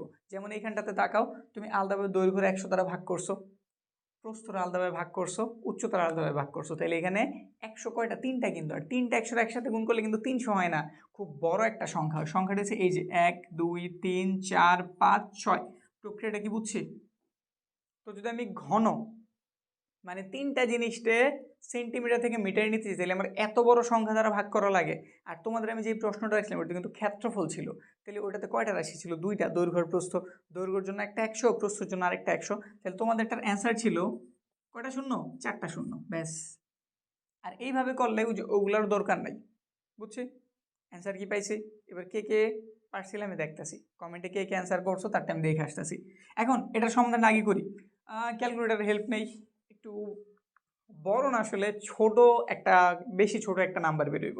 তো ক্যালকুলেটার হেল্প নেই, এইখানে আমাদের রেজাল্টটা বেরোইব 0.1, এটার মান বেরোবো 0.05, এটার মান বেরোব 0.03, 1.5 ইন্টু 10⁻, এত। এইভাবে আমাদের ক্যালকুলেটার দিছে, আমরা এইভাবে মানটা লিখে দিছি। এটারও ভাঙানোর নিয়ম আছে, নিয়মটা কি আসলে এখানে -4 দেখতেছো না, তাহলে দশমিকটা তোমার টাইনা হ্যাচটা এই যে এই দিকে 4টা ঘর নিতে হইব। 4টা ঘর নিলে জিনিসটা দেখতে কেমন হইব? 1 2 3, সে তো নিজে একটা আছেই। এই যে দেখছো দশমিকটা আমি টাইনা কোন জায়গায় আছে? এইখানে, এইখানে এসে ছিল, এখান থেকে বের করছি এক ঘর, এই যেটা 2 3 4 তারপর 5। এই যে এটা লেখা যেই কথা এটা লেখা একই কথা। ঠিক আছে, এখন তো আমি ইটের আয়তন জানি, কয়টা ইট লাগবে বের করতেছি, লিখে দিতেছি ইটের সংখ্যা। ইটের সংখ্যা, ইটের সংখ্যাটা আমাদের দেয়ালের আয়তন চলে যাব উপরে, আর এই জিনিসটা এসে পড়বো কই? নিচে। ক্যালকুলেটর তুলে একটা ভাগ দিয়ে দাও, ব্যাস বের হয়ে গেছে। কয়টা শূন্য বেরিয়েছে? 5টা। 1 2 3 4 5, একক দশক শতক হাজার অযুত লক্ষ। কয় লক্ষ? 3 লক্ষ ইট লাগছে এই দেয়ালটা তৈরি করতে। কয়টা ইট লাগছে? 3 লক্ষটি ইট। শেষ। বুঝছি, সিম্পল অঙ্ক ছিল, একদম ইজি অঙ্ক ছিল। অনুশীলনীতে আমাদের এই আয়তাকার ঘনবস্তু এবং ঘনক নিয়ে এই কয়েকটা অঙ্কই কিন্তু ছিল, এর বাইরে অঙ্ক নাই। এখন আমাদের ব্যালন সংক্রান্ত কিছু অঙ্ক আছে, ওগুলার বিষয়টা বুঝি, তারপর আমরা সৃজনশীলের দিকে আগাইতেছি। এরপর তোমাদের কি কি সিকিউ দরকার, এমসিকিউ, যা যা দরকার মানে পরীক্ষায় বলো, বোর্ড পরীক্ষায় বলো, যেইখানে টপ করার জন্য যতটুকু দরকার সব আমরা দিয়ে দিতেছি। আমাদের একটা কোর্সও আছে, চাইলে ওইখানে ভর্তি হতে পারো, সব সাজানো গোছানোভাবে পেয়ে যাবা। কোর্সের বিস্তারিত ডিসক্রিপশনে দেওয়া আছে, আবার এইখানে একটা হোয়াটসঅ্যাপ নাম্বার হতে দেখতে পেতেছো, এখানেও যোগাযোগ করতে পারো। তো ঠিক আছে, তাইলে আমরা এখন ব্যালনের যে সূত্রগুলি আছে ওগুলা নিয়ে একটু বিস্তারিত আলোচনা করি। আগে একটু বেসিক বুঝাই, তারপর অঙ্কগুলি করাই। ব্যালন বা সিলিন্ডার পরিচিত। এই ব্যালন বা সিলিন্ডার জিনিসটার সাথে তুমি যেমন এই যে এইরকম কিছুই, যেটার আমাদের উপরের যে পার্টটা ওইটা হয় গোলাকৃতির, নিচের যে পার্টটা ওইটা হয় কি গোলাকৃতির, অনেকটা যে এইরকম। এবার কি একটু চিন্তা দিতে পারতাছি আমাদের ঘটনাটাই, যে এটা একটা ব্যালন, যেটার যে উপরের মাথা এটাও গোলাকৃতির, নিচে যেজন আছে সেও কি গোলাকৃতির। মানে যদি আমি হিসাব করি, তো উপর থেকে আমি একটা, খেয়াল করো এই যে উপর থেকে আমি একটা এরকম একটা বৃত্ত পাই, একটা বৃত্ত ধরে নাও এটা হচ্ছে আমাদের এই বৃত্তটা, ঠিক আছে। আবার যদি আমি নিচের দিকে খেয়াল করি, এইরকম যে নিচেও তো একটা আছে, ধরো নিচে আমি আরেকটা বৃত্ত পাইছি যে এরকম, ঠিক আছে। বুঝছি, একটু খেয়াল দিও, পুরো বিষয়টা এইভাবে মাথায় সেট হইবে, আর কোনোদিন মাথা থেকে বের হইব না। আমাদের সিলিন্ডারের উপরে এরকম একটা বৃত্ত আছে, নিচে হয়েছে এরকম আরেকটা বৃত্ত আছে। এবার যদি এই দুইটা পার্ট মানে বৃত্ত দুটা পার্ট বাদ দেওয়ার পরে তার পুরো বডি যেটা, যে চারপাশে যেটা আছে, এই যে রাউন্ড আকারে যেটা আছে, এইটারে যদি একটু আমি তোমাদের সামনে দেখাই, একটু খেয়াল করো, একটু সময় নিয়ে দেখাই।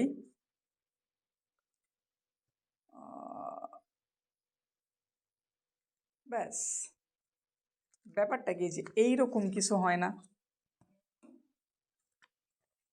এই যে বিষয়টা কি এবার বুঝতে পারছি? এই যে দেখো দেখি কি বুঝাইতে চেয়েছি আমি বিষয়টা। এই যে আমাদের একটা বৃত্ত, এই সাইজের, আরেকটা ধরতে কষ্ট হচ্ছে, আরেকটা হাত থাকলে ভালো হইতো। এই যে আরেকটা, উপরে একটা নিচে একটা, তো বোঝা গেল এই হইতেছে আমাদের একটা ব্যালনের অংশ। আর এগুলোর আশা রাখি প্রয়োজন নাই, বুঝাইতে পারছি কনসেপ্টটা। এবার বিষয়টার দিকে যদি আমরা একটু আলোকপাত করি, উপরেটা তো আমাদের একটা বৃত্ত, বৃত্তের এটা হইতেছে ব্যাসার্ধ। যদি ব্যাসার্ধ জানা থাকে, আমি যেটার ক্ষেত্রফল বের করতে চাই, এটার ক্ষেত্রফল বের হইব পাই আর স্কোয়ার, পাই আর স্কোয়ার। উপরে আমাদের একটা বৃত্ত আছে, আমাদের নিচেও তো একটা বৃত্ত আছে, তো এটার জন্য আমাদের ক্ষেত্রফল পাই আর স্কোয়ার। কিন্তু এইখানে যেটা পাইছি, একটু বিষয়টা যদি খেয়াল করি, আবার একটু এটার হেল্প নেই, তোর এবার শুধু এটার একটু বোঝানোর ট্রাই করি। এই যে এরকম কিছু, বুঝো? হ্যাঁ, দেখি এই যে এরকম কিছু, এই যেমন ছিল বৃত্তাকার, এই পুরো এরিয়াটার আমরা কি বলি? পরিধি বলি না? এই পুরো এরিয়াটা, এটা যদি আমাদের বৃত্ত হয়ে থাকে, এই চারপাশের যে রাউন্ড, এটা আমরা কি বলি? পরিধি বলি না? আর পরিধির সূত্র কি 2 পাই আর না? তাহলে এই পুরোটা যদি 2 পাই আর হয়, এটা যদি আমি এমন খুইলা দিই, মেইলা ধরি, এটার মান কি 2 পাই আরই না?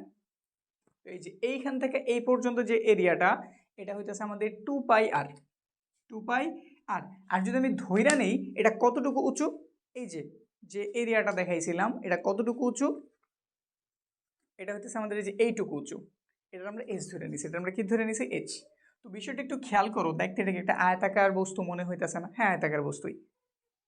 এই পার্টটার মান তুমি জানো, ধরে নাও এটা দৈর্ঘ্য, এটা হচ্ছে প্রস্থ, দুইটার গুণ করলে কি ক্ষেত্রফল পাওয়া যায় না? তো পুরো বিষয়টা আসলে এরকমই। এটা বৃত্ত ছিল, বৃত্তের একটা অংশ ছিল গোলাকৃতির, এই জন্য উপরের মাপটাতে 2 পাই আর আসছে। কি আসছে? 2 পাই আর। আর এই উচ্চতাটা হচ্ছে এইচ। তাহলে যদি আমি এইটুকের ক্ষেত্রফল বের করছি, তার মান কি বের হইব? 2 পাই আর, এই যেটুক গোল যে রাউন্ডটা ছিল ওইটা, আর উচ্চতাটা হচ্ছে কত? এইচ।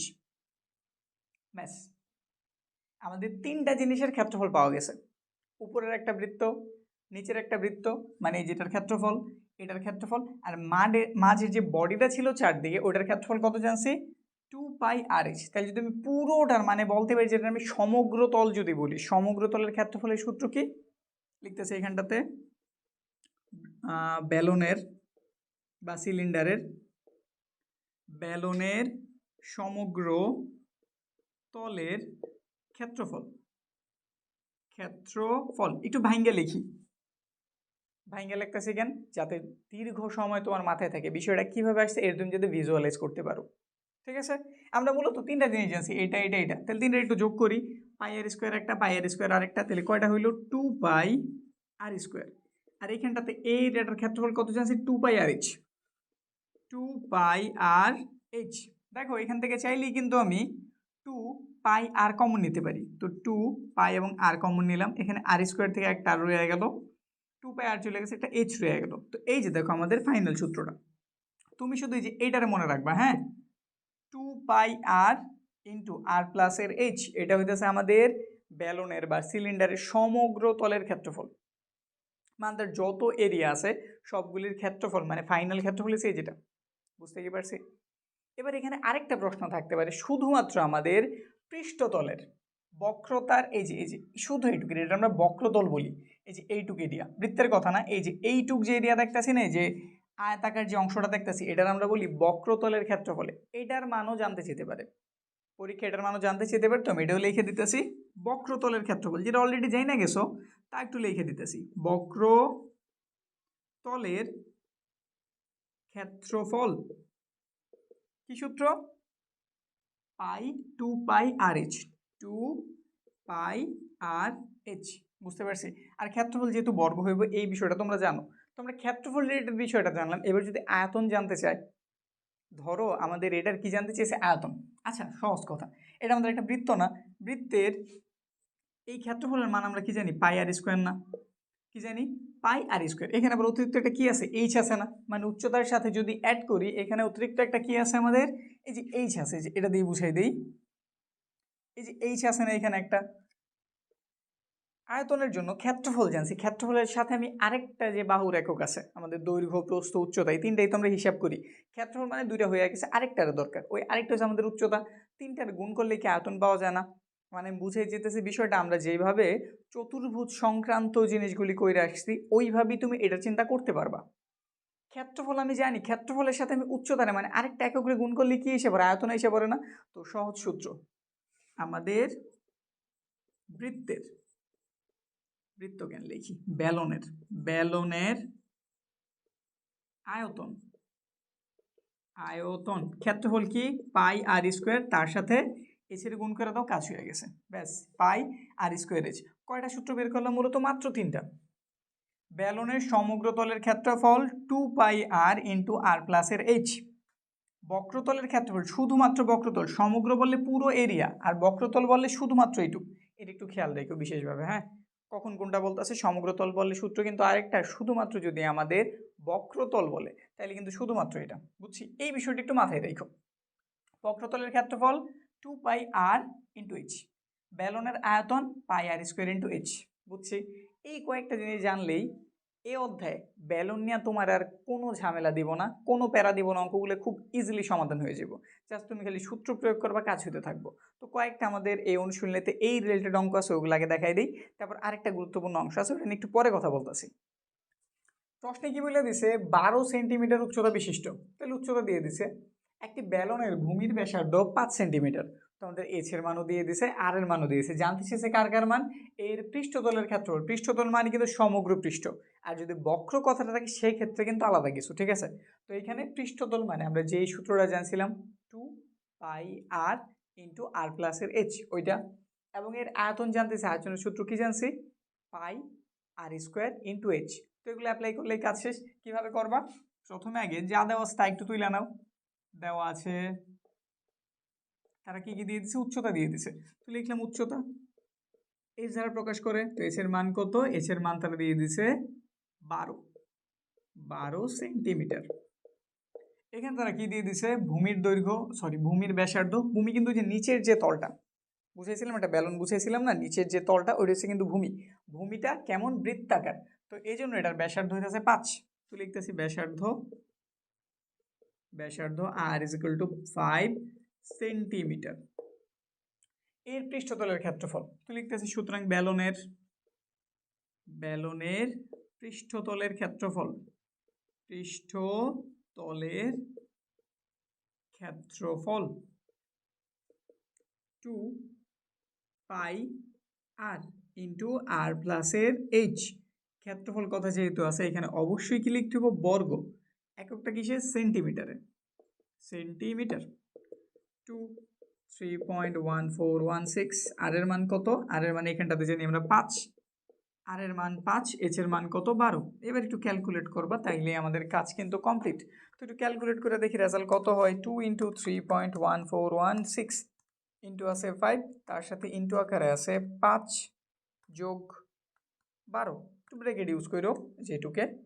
তো রেজাল্ট বের হইল 534.072 বর্গ সেন্টিমিটার।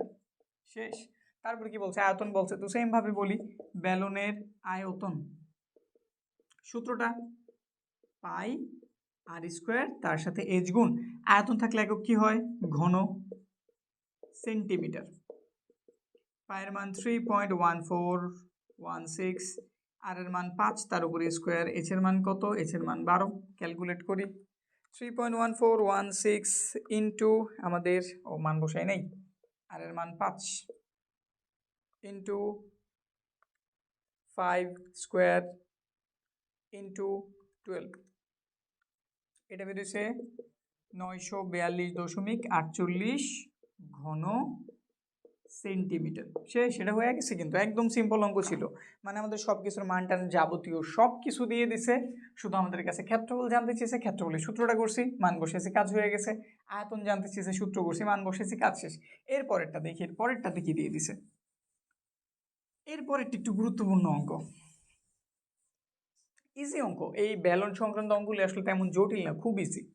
ব্যালন ট্যালন তো আমরা মনে করি কি না কি জানি আসলে আইসা পড়ছে, কিন্তু এই জিনিসগুলো আসলে খুব ইজি, তেমন একটা পেঁচাই দিতেও পারে না।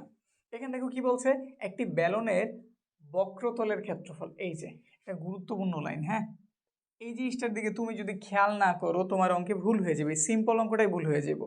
এখানে আমাদের বক্রতল বলছে, বক্রতলের ক্ষেত্রফল 100 বর্গ সেন্টিমিটার, ঠিক আছে, এবং আয়তনও দিয়েছে 150 ঘন সেন্টিমিটার। আমরা বক্রতলের ক্ষেত্রফল জানি, আয়তন জানি, আমাদের কাছে কি জানতে চেয়েছে, ব্যালনের উচ্চতা এবং ভূমির ব্যাসার্ধ।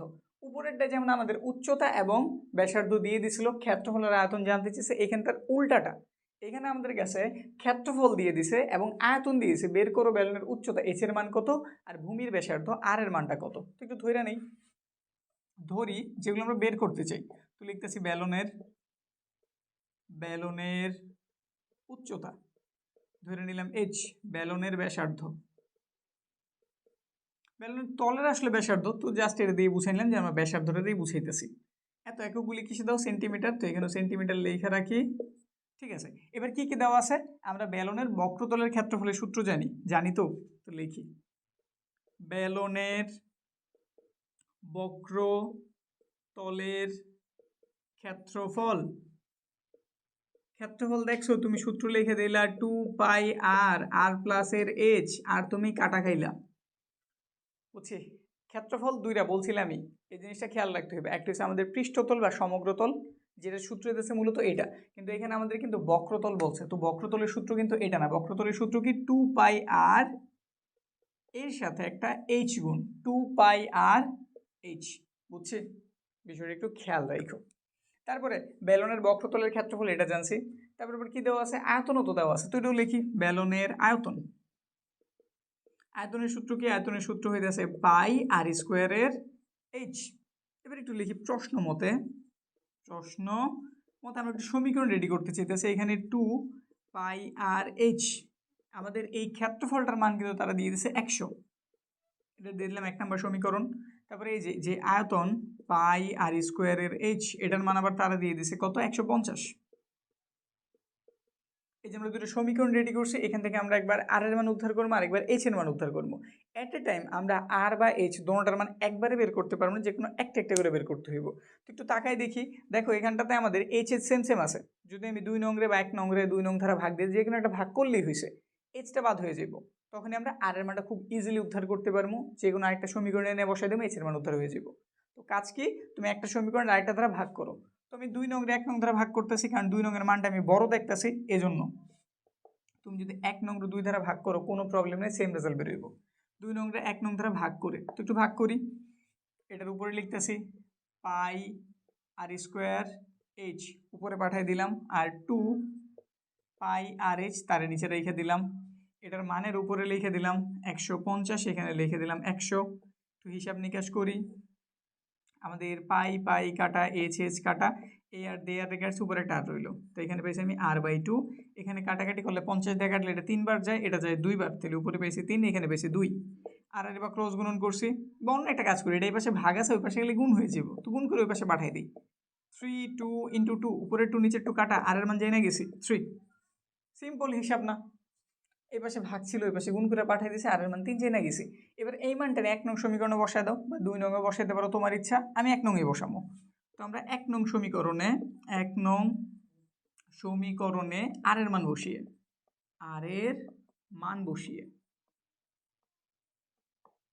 আর এর মান বসাইতেছি, কি দেওয়া আছে 2π RH = 100। নিচে লেন দেখে দেখে মান বসাবো। 2, আমার জানি কার দরকার, এইচ এর দরকার না, তো এই বাকিগুলোর পাশে পাঠাই দিই। লিখলাম 100, লিখলাম, তার এই পাশে গুণ আছে, ওই পাশে গেলে কি হয়ে যাবো ভাগ, 2π r। বুঝছি না? এবার একটু মান টান বসায় কাটাকাটি করে, তাইলে হবে তো দেখতে আর কি বেশি ভালো লাগবো। h লিখলাম, এই পাশে আছে 100, এই পাশে আছে 2, পায়ের মান 3.1416, আর এর মান কত 3 জানছি। ক্যালকুলেটরের হেল্প নেই, ডাইরেক্ট করে দেই। উপরে আছে আমাদের 100, নিচে আছে 2 × 3.1416 × 3। h এর মান বের হয়েছে 5.305। লিখে দিলাম, এই পর্যন্ত লিখে দিলাম। এত এককটা কিসে ছিল? একক ছিল আমাদের সেন্টিমিটারে, তো এখানে লিখে দাও সেন্টিমিটার। আমাদের এটার একক কিসে আছে? তাহলে অবশ্যই সেন্টিমিটারেই আছে। বুঝছি না প্রক্রিয়াটা? আমরা জাস্ট কি করছি, আমাদের বক্রতলের ক্ষেত্রফল আর আয়তন দেওয়া ছিল, তাদের সূত্র দুটো লিখছি, আমি তার মান যেহেতু জানি বসাইছি, বসাই দুটো সমীকরণ হয়ে গেছে। 2 নং 1 নং দ্বারা ভাগ করছি, এখান থেকে আমরা আর এর মানটা উদ্ধার করছি, আর এর মান বের হয়ে গেছে। আর এর মান 1 নং এ বসাই দিছি, ইজিলি আমাদের h এর মানটা বের হয়ে গেছে। কাজ শেষ, কমপ্লিট। তারপরে 9 নাম্বার, গুরুত্বপূর্ণ কিন্তু, প্রশ্ন বুঝতে হইব। ইজি, খুব ইজি, শুধু প্রশ্নটা বুঝতে হইব। না বুঝলে ঝামেলায় পড়বা, না বুঝলে মনে হইব কি না কি জানি করছে। তো একটু বোঝানোর ট্রাই করি। এটা তো একটু 3D তো দেখাইতে পারতাছি না, যতটুকু পারি একটু ভিজুয়ালাইজ করার চেষ্টা করতেছি, দেখি বোঝো কিনা। আচ্ছা, আয়তক্ষেত্রের দুটি সন্নিহিত বাহুর দৈর্ঘ্য 8 সেন্টিমিটার এবং 6 সেন্টিমিটার। ঠিক আছে, 8 সেন্টিমিটার 6 সেন্টিমিটার একটা আঁকলাম। আয়তাকার বস্তু যেমনই হোক বুঝানো, একটা পারফেক্ট একটা আয়তাকার বস্তু লিখছি, আঁকা বাঁকার দিকে খেয়াল দিও না। ঠিক আছে, ধরলাম এটার মান হইতেছে 8, এটার মান হইতেছে 6। এবার বলছে কি, একে বৃহত্তর বাহুর চতুর্দিকে ঘোরালে, বৃহত্তর বাহু তো আর 6 না, অবশ্যই 8, এটার 4 দিকে ঘুরাইতে বলছে। মানে এই যে এবার একটু এটা দিয়ে চিন্তা করাই, আমরা এটা দিয়ে এখন চিন্তা করতেছি। ঠিক আছে, এই যে এখানে বসাই দিলাম, দেখছি এটা আমাদের একটা আয়তক্ষেত্র, যেটার এই বাহুটা হইতেছে 8, এই বাহুটা হইতেছে 4। এই বড় বাহুর সাপেক্ষে, বড় যে বাহুটা যে 8-এর যে সাপেক্ষে, এটার আমি ঘুরাইতেছি, এটার আমি কি করতেছি, ঘুরাইতেছি, স্পিন করতেছি। খেয়াল দিও, 4-5টা মিললে কিন্তু একটা বৃত্ত তৈরি করতেছে। সুন্দরভাবে দেখাইতে পারতাছি না, কিন্তু তুমি অবশ্যই চিন্তা দিতে পারবে যে আমি আসলে কি ঘটনাটা বুঝাইতেছি। এই যেভাবে এটার আমি ঘুরাইতেছি, এটার আমি কি করতেছি, ঘুরাইতেছি, এই যে এটার ধইরা, এই যে এটার ধইরা, ঘটনাটা এরকম হইব। মিডল থেকে এই যে কর্নারটা একটা মাথা ধরে সেইভাবে ঘুরতেছে, এইভাবে কি হইতেছে, ঘুরতেছে। বুঝাইতে পারতাছি তো? এইভাবে ঘোরার ফলে এখানে কিন্তু আমাদের একটা ব্যালন তৈরি হয়ে গেছে। কি তৈরি হয়ে গেছে? ব্যালন। যেইখানে ব্যালনটার উচ্চতা, যেমন এই যেটা দিয়ে যদি আমি একটা ঘুরাই, এই যে রাউন্ড রাউন্ড ঘুরাইলাম, যার ফলে এরকম একটা বৃত্ত তৈরি হয়েছে, যেটা এইখানটাতে আছে আমাদের ক্যালকুলেটরটা, এই যে এইখানে আমাদের ক্যালকুলেটর আছে, এই যেটা ক্যালকুলেটর এক বাহু, এই যে এই বাহুটা, যেটার মান আমরা ধরছিলাম 8, তাহলে বুঝা গেল উচ্চতার কাজটা করতেছে আমাদের এই যে এই বড় যে সন্নিহিত বাহু ছিল ওইটাই, এটার সাথের জন যে ছিল সে কিন্তু যে এই বরাবর ঘুরতেছে, এই যে ক্যালকুলেটারের এই অংশটা, যেটার মাপ আমরা কত নিয়েছিলাম 6, এই যেটা, বুঝছি তো? এই যে এই বরাবর তার আমি ঘুরাইতেছি, তার কি করতেছি, ঘুরাইতেছি। তো এটার মান হইতেছে 6, এটা কাজ করতেছে আর এর কাজ, বুঝছি, এটাই কাজ করতেছে এইচ এর, এটাই কাজ করতেছে আর এর। এইটুকু কি আমি ক্লিয়ারলি তোমার বুঝাইতে পারছি? কমেন্ট সেকশনে একটু জানাইও তো আসলে বুঝাইতে পারছি নাকি বুঝাইতে পারি নাই। যদি তুমি এতটুকু বুঝে থাকো, তাইলে দেখো এখন তুমি সব কিছু জানো। তুমি সিলিন্ডারের এইচ এর মান জানো, তুমি সিলিন্ডারের বক্রতার ব্যাসার্ধ জানো। তোমার কাছে কি জানতে চাইছে ঘোরালে পৃষ্ঠতলের ক্ষেত্রফলের সূত্র তো জানোই, বের করতে পারবো না? তো বিষয়টা হইতেছে জাস্ট তোমার বোঝা, যখন তুমি বুঝে গেছো কাজ হয়ে গেছে। ব্যাস, এবার যদি একটু খেয়াল করি 9 নম্বরে লিখে দিলাম প্রশ্ন মতে। প্রশ্ন মতে তারা যেহেতু বৃহত্তর বাহু ধরে ঘুরাইছে, তাহলে ওটা আমাদের উচ্চতা হয়ে যাব। কি হয়ে যাব? উচ্চতা h ইজ ইকুয়াল টু 8, একক কি দেওয়া আছে? সেন্টিমিটার।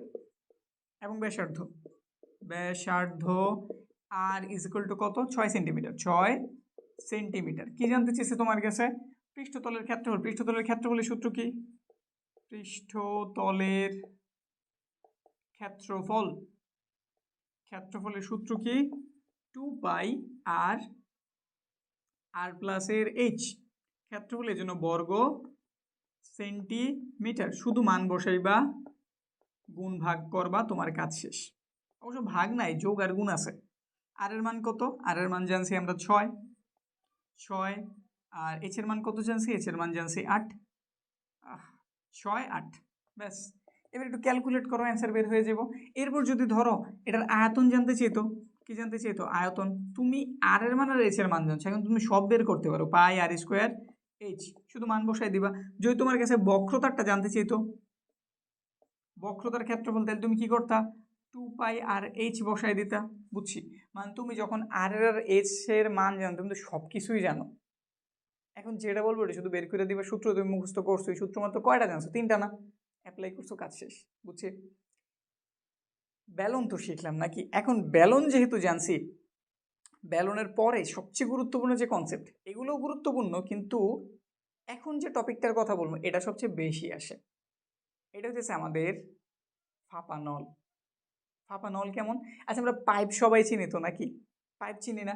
একটু চিন্তা করি, সেইগুলোর হিসাব বাদ, এগুলো ক্লিয়ার করি। এইখানটাতে আমি একটা পাইপ আঁকার ট্রাই করছি, কতটুকু হয়েছে জানি না, কিন্তু তুমি পাইপ অবশ্যই চিনো, এটা নিয়ে কোনো কনফিউশন নাই। পাইপ তুমি অবশ্যই চিনো। ধরো এটা হইতাছে, সামনে থেকে আমি পাইপের মুখটা দেখতেছি, ঠিক আছে? এই যে এইটুকু হইতেছে আমাদের মূলত পাইপ, আর এই যে এই জায়গাটা দিয়ে মূলত ধরো এটা একটা পাইপ, ঠিক আছে? এই যে পাইপ, মানে একটু চিন্তা করে আমি একটা পাইপের মুখ আঁকার ট্রাই করছি। এই যে হচ্ছে আমাদের পাইপ, ঠিক আছে? আর এই দিক দিয়ে পানি আসা যাওয়া করে এই জায়গাটাতে। আর এটা হচ্ছে পাইপের যে ম্যাটেরিয়ালটা, যেটা দিয়ে তৈরি হয়েছে, প্লাস্টিক হোক, লোহা হোক, যেটা হোক। মূলত কনসেপ্টটা হইতেছে কি, আসলে আমার কাছে যদি তারা পাইপের আয়তন জানতে চায়, কার আয়তন? পাইপের। পাইপের মাঝখানে কিন্তু খালি, ওইখানে কিন্তু পাইপ নাই। তো আমি যদি পুরোটার এরিয়া বের করি, আয়তন বের করি, তাহলে কিন্তু হইব না। যদি সেক্ষেত্রে আমার নিরেট পাইপ হয়, তাহলে আমি পুরোটা বের করলে হয়ে যাব। কিন্তু আমাদের পাইপগুলি সাধারণত হয় ফাঁপা। ফাঁপা বলতে কি, মাঝের জায়গাগুলি খালি, যেখান দিয়ে আমাদের পানি, গ্যাস বা যেটি যার জন্য আমরা ব্যবহার করি, এটা আসা যাওয়া করে নাকি? তো চিন্তা করলাম এটা আমাদের ব্যবহারের একটা পাইপ, মোটা পাইপ বা চিকন পাইপ যেমনই হোক। এই যে এটা হইতেছে আমাদের মূলত পাইপ। তো আমি যদি এটার আয়তনটা বের করছি, তাহলে কি করতে হইব? হিসাবটা হইতেছে আমি যদি পুরোটার এরিয়া জানতে পারি। কোনটা? পুরোটা, মানে এই যে পুরো যে এরিয়াটা আছে এটা যদি জানতে পারি, আবার যদি ভেতরেরটা জানতে পারি, এইখানে এবার একটু চিন্তা দিই। এটা হচ্ছে আমাদের পাইপটা এবার আমি এইভাবে চিন্তা করাইতেছি। যদি আমি বাইরের পুরোটা জানতে পারি, এই যে বাইরের পুরো সিলিন্ডার, যেটা এটা তো সিলিন্ডার আকৃতি, এটার আয়তনটা যদি জানতে পারি, আবার ভেতরে যে ছোটটা আছে, যেটা মূলত খালি, আসলে যেটা মূলত কি খালি, যে সিলিন্ডারটা একদম খালি, যে এরিয়াটা সিলিন্ডারের মতো দেখতেই তো, আর আমি যদি ওইটার আয়তন বের করতে পারি, পুরো এরিয়া থেকে আমি যদি এইটুক এরিয়ার বাদ দিয়ে দিই, তাইলেই কি আমি মাঝের যে এইটুকরে পাই না, যেটা মূলত আমার কি পাইপ, যেটা মূলত আমার কি আসল পাইপ। তো প্রক্রিয়াটা হচ্ছে এইরকম। আমরা প্রথমে এইখান থেকে পুরো যে আমাদের এরিয়া আছে, মানে একদম বাইরের যে আবরণটা, বাইরের যে অংশটা, পাইপের বাইরের যে অংশটা, এইখানে আমার সামনে এরকম কিছু নাই যে আমি ভিজুয়ালাইজ করাইতে পারবো বা দেখাইতে পারবো। তো একটু চিন্তা দিয়ে নাও, ঠিক আছে? এটা হচ্ছে আমাদের পুরো বাইরের এরিয়া। এটার আয়তন যদি আমি বের করছি, এটার আয়তন বের করার সূত্র আমরা জানি। এটার আয়তন বের করার সূত্র কি? পাই টু পাই, সরি আয়তন পাই আর স্কোয়ার এইচ। এই তো, কিন্তু এইখানে তো আমি এটাও বের করতে চাইছি, ভেতরটাও বের করতে চাইতেছি। তো এই হিসাবের জন্য ধরো ধরে নিলাম আমাদের বড় যেটা, এটা তো আমাদের কেন্দ্র নাকি? এইখান থেকে এই পর্যন্ত যে এরিয়া, যেহেতু বড়, এটার আমি বড় হাতের আর ধরলাম। আর এইখান থেকে এই পর্যন্ত ছোট এরিয়া যেটা, এটার আমি ছোট হাতের আর ধরে নিলাম। ছোট হাতের কি ধরে নিলাম? আর। মানে এখানে একটু ভালো মতো বুঝাই। এই যে এইখান থেকে এইটুক এরিয়ার আমি ধরছি স্মল আর, আর এইখান থেকে এই যে যেই এরিয়াটা, এটা ধরছি আমি ক্যাপিটাল আর। তাইলে আমি যদি পুরো বাইরের ক্ষেত্রফলটা বের করতে চাই, এখানে লিখতেছি বাহিরের আয়তন। আয়তন কি কারণে আয়তন বের করতেছে এই বিষয়টাও ক্লিয়ার করতেছে। আগে আয়তনের কনসেপ্টটা ক্লিয়ার হোক যে কিভাবে আমি পাইবে শুধুমাত্র যেটুকু আমার পাইপ ওইটার আয়তন আমি কিভাবে বের করবো। এখানে লিখছি বাহিরের আয়তন সূত্র কি, পাই আর স্কোয়ার এইচ। যেহেতু আমি বাইরেরটারে কি ধরছি, বড় হাতের আর ধরছি, তাহলে এখানে লিখে দিলাম পাই আর স্কোয়ার এইচ। বিষয়টা বুঝছি। এবার ভেতরেরটা, এই যে ভেতরের বলতে এই যে এইটুক, যেটা মূলত আর কি ফাঁপা অংশ, ভেতরের আয়তন, এটা সূত্র সেম, পাই, শুধু ছোট হাতের বুঝাইলাম। ঠিক আছে, এখন যদি মূলত আমি পাইপটা বের করছি, আমার কি করতে হবে, বড় এরিয়া থেকে ছোটটারে মানে ভেতরেরটারে বাদ দিয়ে দিতে হইব। তাই লিখতে হবে সুতরাং পাইপের আয়তন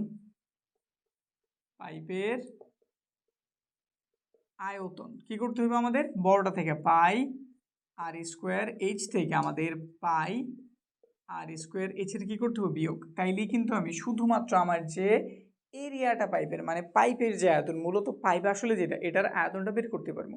আর এই আয়তন এত কিছু আমাদের প্রয়োজন পড়তেছে কেন, আমরা এই অঙ্কগুলো মূলত করতেছি, একটা পাইপ থাকবো যেটার গলা আমরা নতুন আরেকটা নিরেট পাইপ তৈরি করবো বা এটার ভর জানতে চাবো, এই বিষয়গুলি আমাদের এই অধ্যায়ে আছে। তো এর জন্যই বা ওজন জানতে চাই, ওজন নিয়ে মূলত আর কি ভর, যেটা আমরা ওজন আকারে প্রকাশ করি। তো ওইটার জন্য আমাদের এইটুক বিষয় প্রয়োজন। এখন কোনো কিছুর যদি আমরা ভর নির্ণয় করতে চাই, কি নির্ণয় করতে চাইছি, ভর। ওজন লেখা থাকবো তো ওজনে লিখে দেই, ভর লেখা কনফিউজ করতেছি না। যদি ওজন বের করছি আমাদের লাগে আয়তন ইন্টু ঘনত্ব, বুঝছি। আর এই আয়তন বের করার জন্য এই কাহিনীটা মানে এইভাবে তুমি করতে পারো। এই সূত্রটা জানা থাকলে তুমি ডাইরেক্ট অ্যাপ্লাই করতে পারো, বা তুমি একদম ভাঙ্গেও করতে পারো।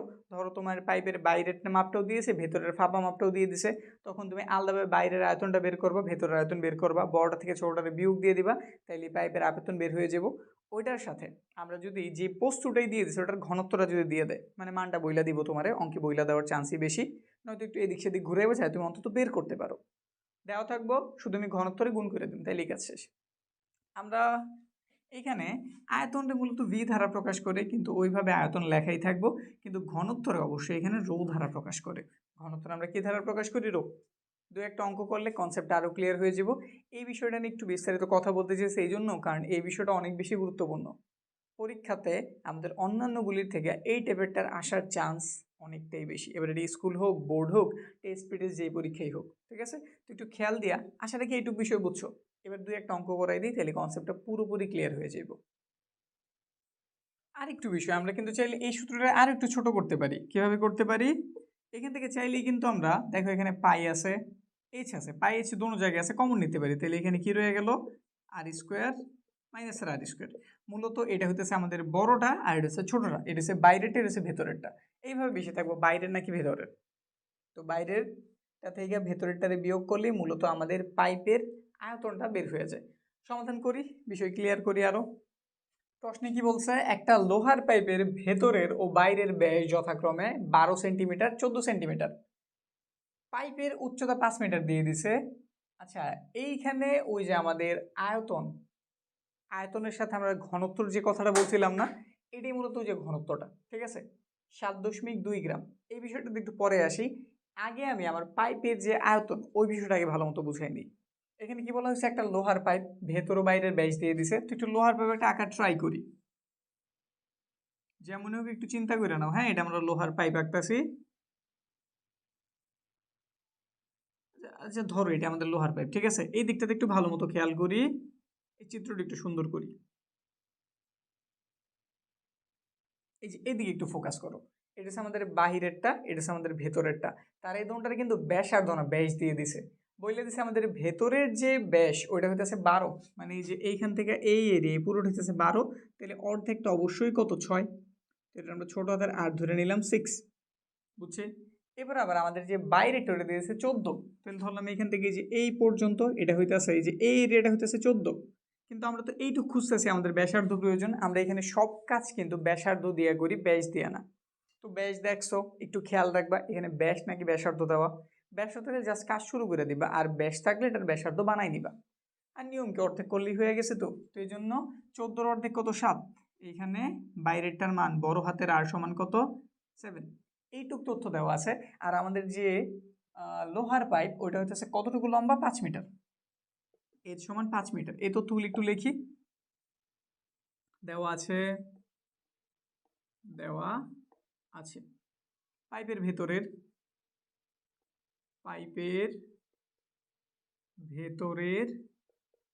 ব্যাস 12 সেন্টিমিটার। তাইলে পাইপের ভেতরের অবশ্যই আমাদের ব্যাসার্ধ প্রয়োজন। ব্যাসার্ধ কত? এটার অর্ধেক 12/2 মানে 6 বের করছি। এটা আমরা দিয়ে দিলাম ছোট হাতের আর। এটা করলে আমাদের হিসাবগুলি একটু ইজি হয়ে যাবে, মানে মনে রাখতে একটু সুবিধা হইব যে আমরা ছোটটার মান কি ধরছি, ছোট হাতের আর ধরছি, বড়টার মান আমরা বড় হাতের আর ধরছি। 1 2 দিয়েও করা যায়, কিন্তু প্রক্রিয়া হইতেছে যাতে একটু মনে রাখে, এই জন্য ইজি করে নিলাম। আমরা ছোটটারে ছোট হাতের মানে স্মলার আর নিছি, আর বড় বাইরের যেটা ওটার জন্য আমরা ক্যাপিটাল আর নিতেছি। পাইপের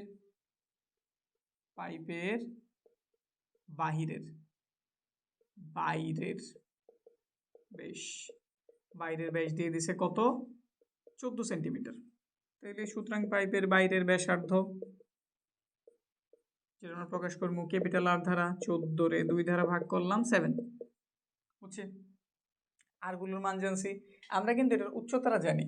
কতটুকু উচ্চতা? 5। তাহলে লিখে দিলাম পাইপের উচ্চতা h সমান 5 মিটার। আমার মেন উদ্দেশ্য হইতেছে আমি বড়টার আয়তন বের করবো, তারপর ছোট যেটা ওইটার আয়তন বের করবো, বড়টা থেকে ছোটটারে বিয়োগ দিয়ে দিব। তাইলে আমাদের কিন্তু পাইপের যে আয়তন, অ্যাকচুয়াল আয়তন এটা বের হয়ে যাব। তো এখানটাতে আমরা ওই যে সরাসরি একদম আমাদের সূত্রটা ব্যবহার করতে পারি, যেটা জানছি, বা আমরা ভাঙ্গেও করতে পারি। এক্ষেত্রে নাম্বার কাটা যাবে এমন কিন্তু কিছু না। তুমি চাইলে যদি বিস্তারিত করছো ওইভাবে করতে পারো, যে লিখতে পারো বাইরের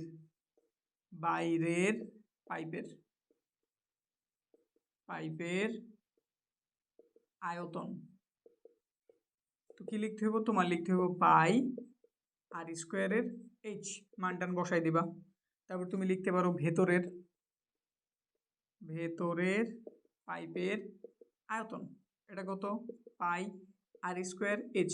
আর আমার হিসাবে তুমি এইভাবে করে নিবা। তারপর ফাইনালি এখানে মানটান বসানোর প্রয়োজন নাই, লিখছো ঠিক আছে, ওকে, কোনো ঝামেলা নেই, লেখা রাখছো। এবার তুমি লেখা নাও মানে শুধুমাত্র পাইপের। এবার আর বাইরের ভেতরে কিছু লিখতেছি, জাস্ট লিখতেছি পাইপের আয়তন। তুমি কি করবা? তুমি এটা থেকে এটা জাস্ট বিয়োগ করে দিবা, পাই আর স্কোয়ার এইচ মাইনাস এর পাই আর স্কোয়ারের এইচ। মান বসাই দিতে পারো, এখান থেকে মান কমনও নিতে পারো। কি কমন নিতে পারি? পাই এইচ আর স্কোয়ার মাইনাস এর আর স্কোয়ার। মানটান বসাই, 3.1416 ইন্টু এইচ এর মান জানছি আমি 5, ভেতরে এই আর এর মান কত? এই আর এর মান হচ্ছে 7 স্কোয়ার মাইনাস এর 6 স্কোয়ার।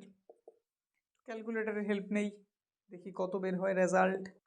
এইখানে যদি গুণ করি তাহলে রেজাল্ট আমাদের কত বের হইব? আরে 3.1416 ইন্টু আছে আমাদের 5, তার সাথে আছে ইন্টু আকারে আমাদের 7 এর স্কোয়ার মাইনাস 6 এর স্কোয়ার, 204.204। এত আমরা এতটুক আয়তন জানছি। এটা কিসে দেওয়া ছিল একটু খেয়াল করি। আচ্ছা, এইখানে আমি একটা খুব বড় মিস্টেক করছি। মিস্টেকটা কি? এই মিস্টেকটা হওয়া স্বাভাবিক, আমার হয়েছে ভালো, তোমার যাতে না হয়। কি করছি একটু খেয়াল করি। আমাদের এইখানে এই যে মানগুলি কিন্তু সেন্টিমিটার দেওয়া ছিল। কিসে দেওয়া ছিল? সেন্টিমিটার। এটাও সেন্টিমিটার, এটাও সেন্টিমিটার, কিন্তু খেয়াল করো আমাদের উচ্চতা কিন্তু মিটারে দেওয়া ছিল। তো সেন্টিমিটার এককের সাথে মিটার একক কীভাবে অ্যাড করে দিই? এটা জটিলতা না? জটিলতা স্কিপ করবা কেমনে? খুবই সহজ। তুমি মিটারটারে জাস্ট সেন্টিমিটার বানায় দাও। আমরা জানি 1 মিটার সমান 100 সেন্টিমিটার, তো এখানে 100 গুণ দিলেই কাজ হয়ে যাব। বা তুমি এই যে যেইখানে উচ্চতা লিখছিলে এইখানে পরের লাইন তুমি লিখতে পারো 5 ইন্টু 100 সেমি সমান কত? 500 সেন্টিমিটার। বুঝছি, এই বিষয়টা একটু খেয়াল রেখো, হ্যাঁ, গুরুত্বপূর্ণ, খুবই গুরুত্বপূর্ণ। সব কিছু করছো কিন্তু তাও কিন্তু কাটা খাইবা এই যে ছোট্ট জিনিসটার জন্য, যেটা আমার সাথে হয়ে গেছে। তো এখানটাতে আমরা কত ইউজ করলাম? 100। এরপর আমরা বাকি মান ইউজ করি। আমরা এটার মান জানছি কত? আর স্কোয়ারের মান 7, তার উপরে স্কোয়ার, ছোট হাতেরটা 6 স্কোয়ার। এবার হিসাব নিকাশ করি। 3.1416 ইন্টু 500 ইন্টু এখানে আছে আমাদের 7 এর স্কোয়ার মাইনাস আমাদের 6 এর স্কোয়ার, ব্রেকেট ক্লোজ। অ্যান্সার বের হয়েছে অনেক বেশি, 204 এত ঘন সেন্টিমিটার। ঘন হইল কেন? আমাদের আয়তন এককটা সবসময় কিসে বের হয়? ঘনতে বের হয়, কারণ এখানে 3টা রাশি আছে, দৈর্ঘ্য প্রস্থ উচ্চতা, নাকি? ওইভাবে দৈর্ঘ্য প্রস্থ নাই, কিন্তু কিভাবে হয়েছে আমরা বেসিক দিয়ে অবশ্যই বুঝাই নিছি, তো এই জন্য আমরা এটা পাইছি। এবার একটু খেয়াল করো, আমাদের যে মাপটা দিয়ে দিছে 1 ঘন সেন্টিমিটারের কিন্তু দিছে, এইখানে ঘন সেন্টিমিটার আছে, এইখানেও ঘন সেন্টিমিটার আছে, তাইলে আমি সরাসরি মানটা ব্যবহার করতে পারি। এমন হইলো অঙ্কে ধরো এখানটাতে ঘন মিটার দিয়েছে, তোমার এখানে ঘন সেন্টিমিটার, তাইলে কিন্তু দুইটার আগে সেম বানাইতে হইব, নাহলে মান বসে দিলে কিন্তু কাজ হবে না। এই ছোটোখাটো বিষয়গুলি একটু খেয়াল রেখো, ঠিক আছে? এই যে এরকম ছোট বিষয়তে ছুঁটা না যায়। এখানে আমাদের ঘন সেন্টিমিটার, এখানেও ঘন সেন্টিমিটার, এবার কাজ একদম ইজি। 1 ঘন সেন্টিমিটারের মান হচ্ছে 7.2 কেজি, তাহলে এতটা কি আরো বেশি হবো না? জাস্ট কি করে দিবা? গুণ করে দিবা। তো লেখা দাও, তো লিখতেছে এটাই, 1 ঘন সেন্টিমিটার লোহার ওজন, লোহার ওজন 7.2 গ্রাম। তাহলে সুতরাং এই যে বিশাল জিনিসটা 204 ঘন সেন্টিমিটার লোহার ওজন, বেশি হবে না কম? অবশ্যই বেশি, তো গুণ করে দাও।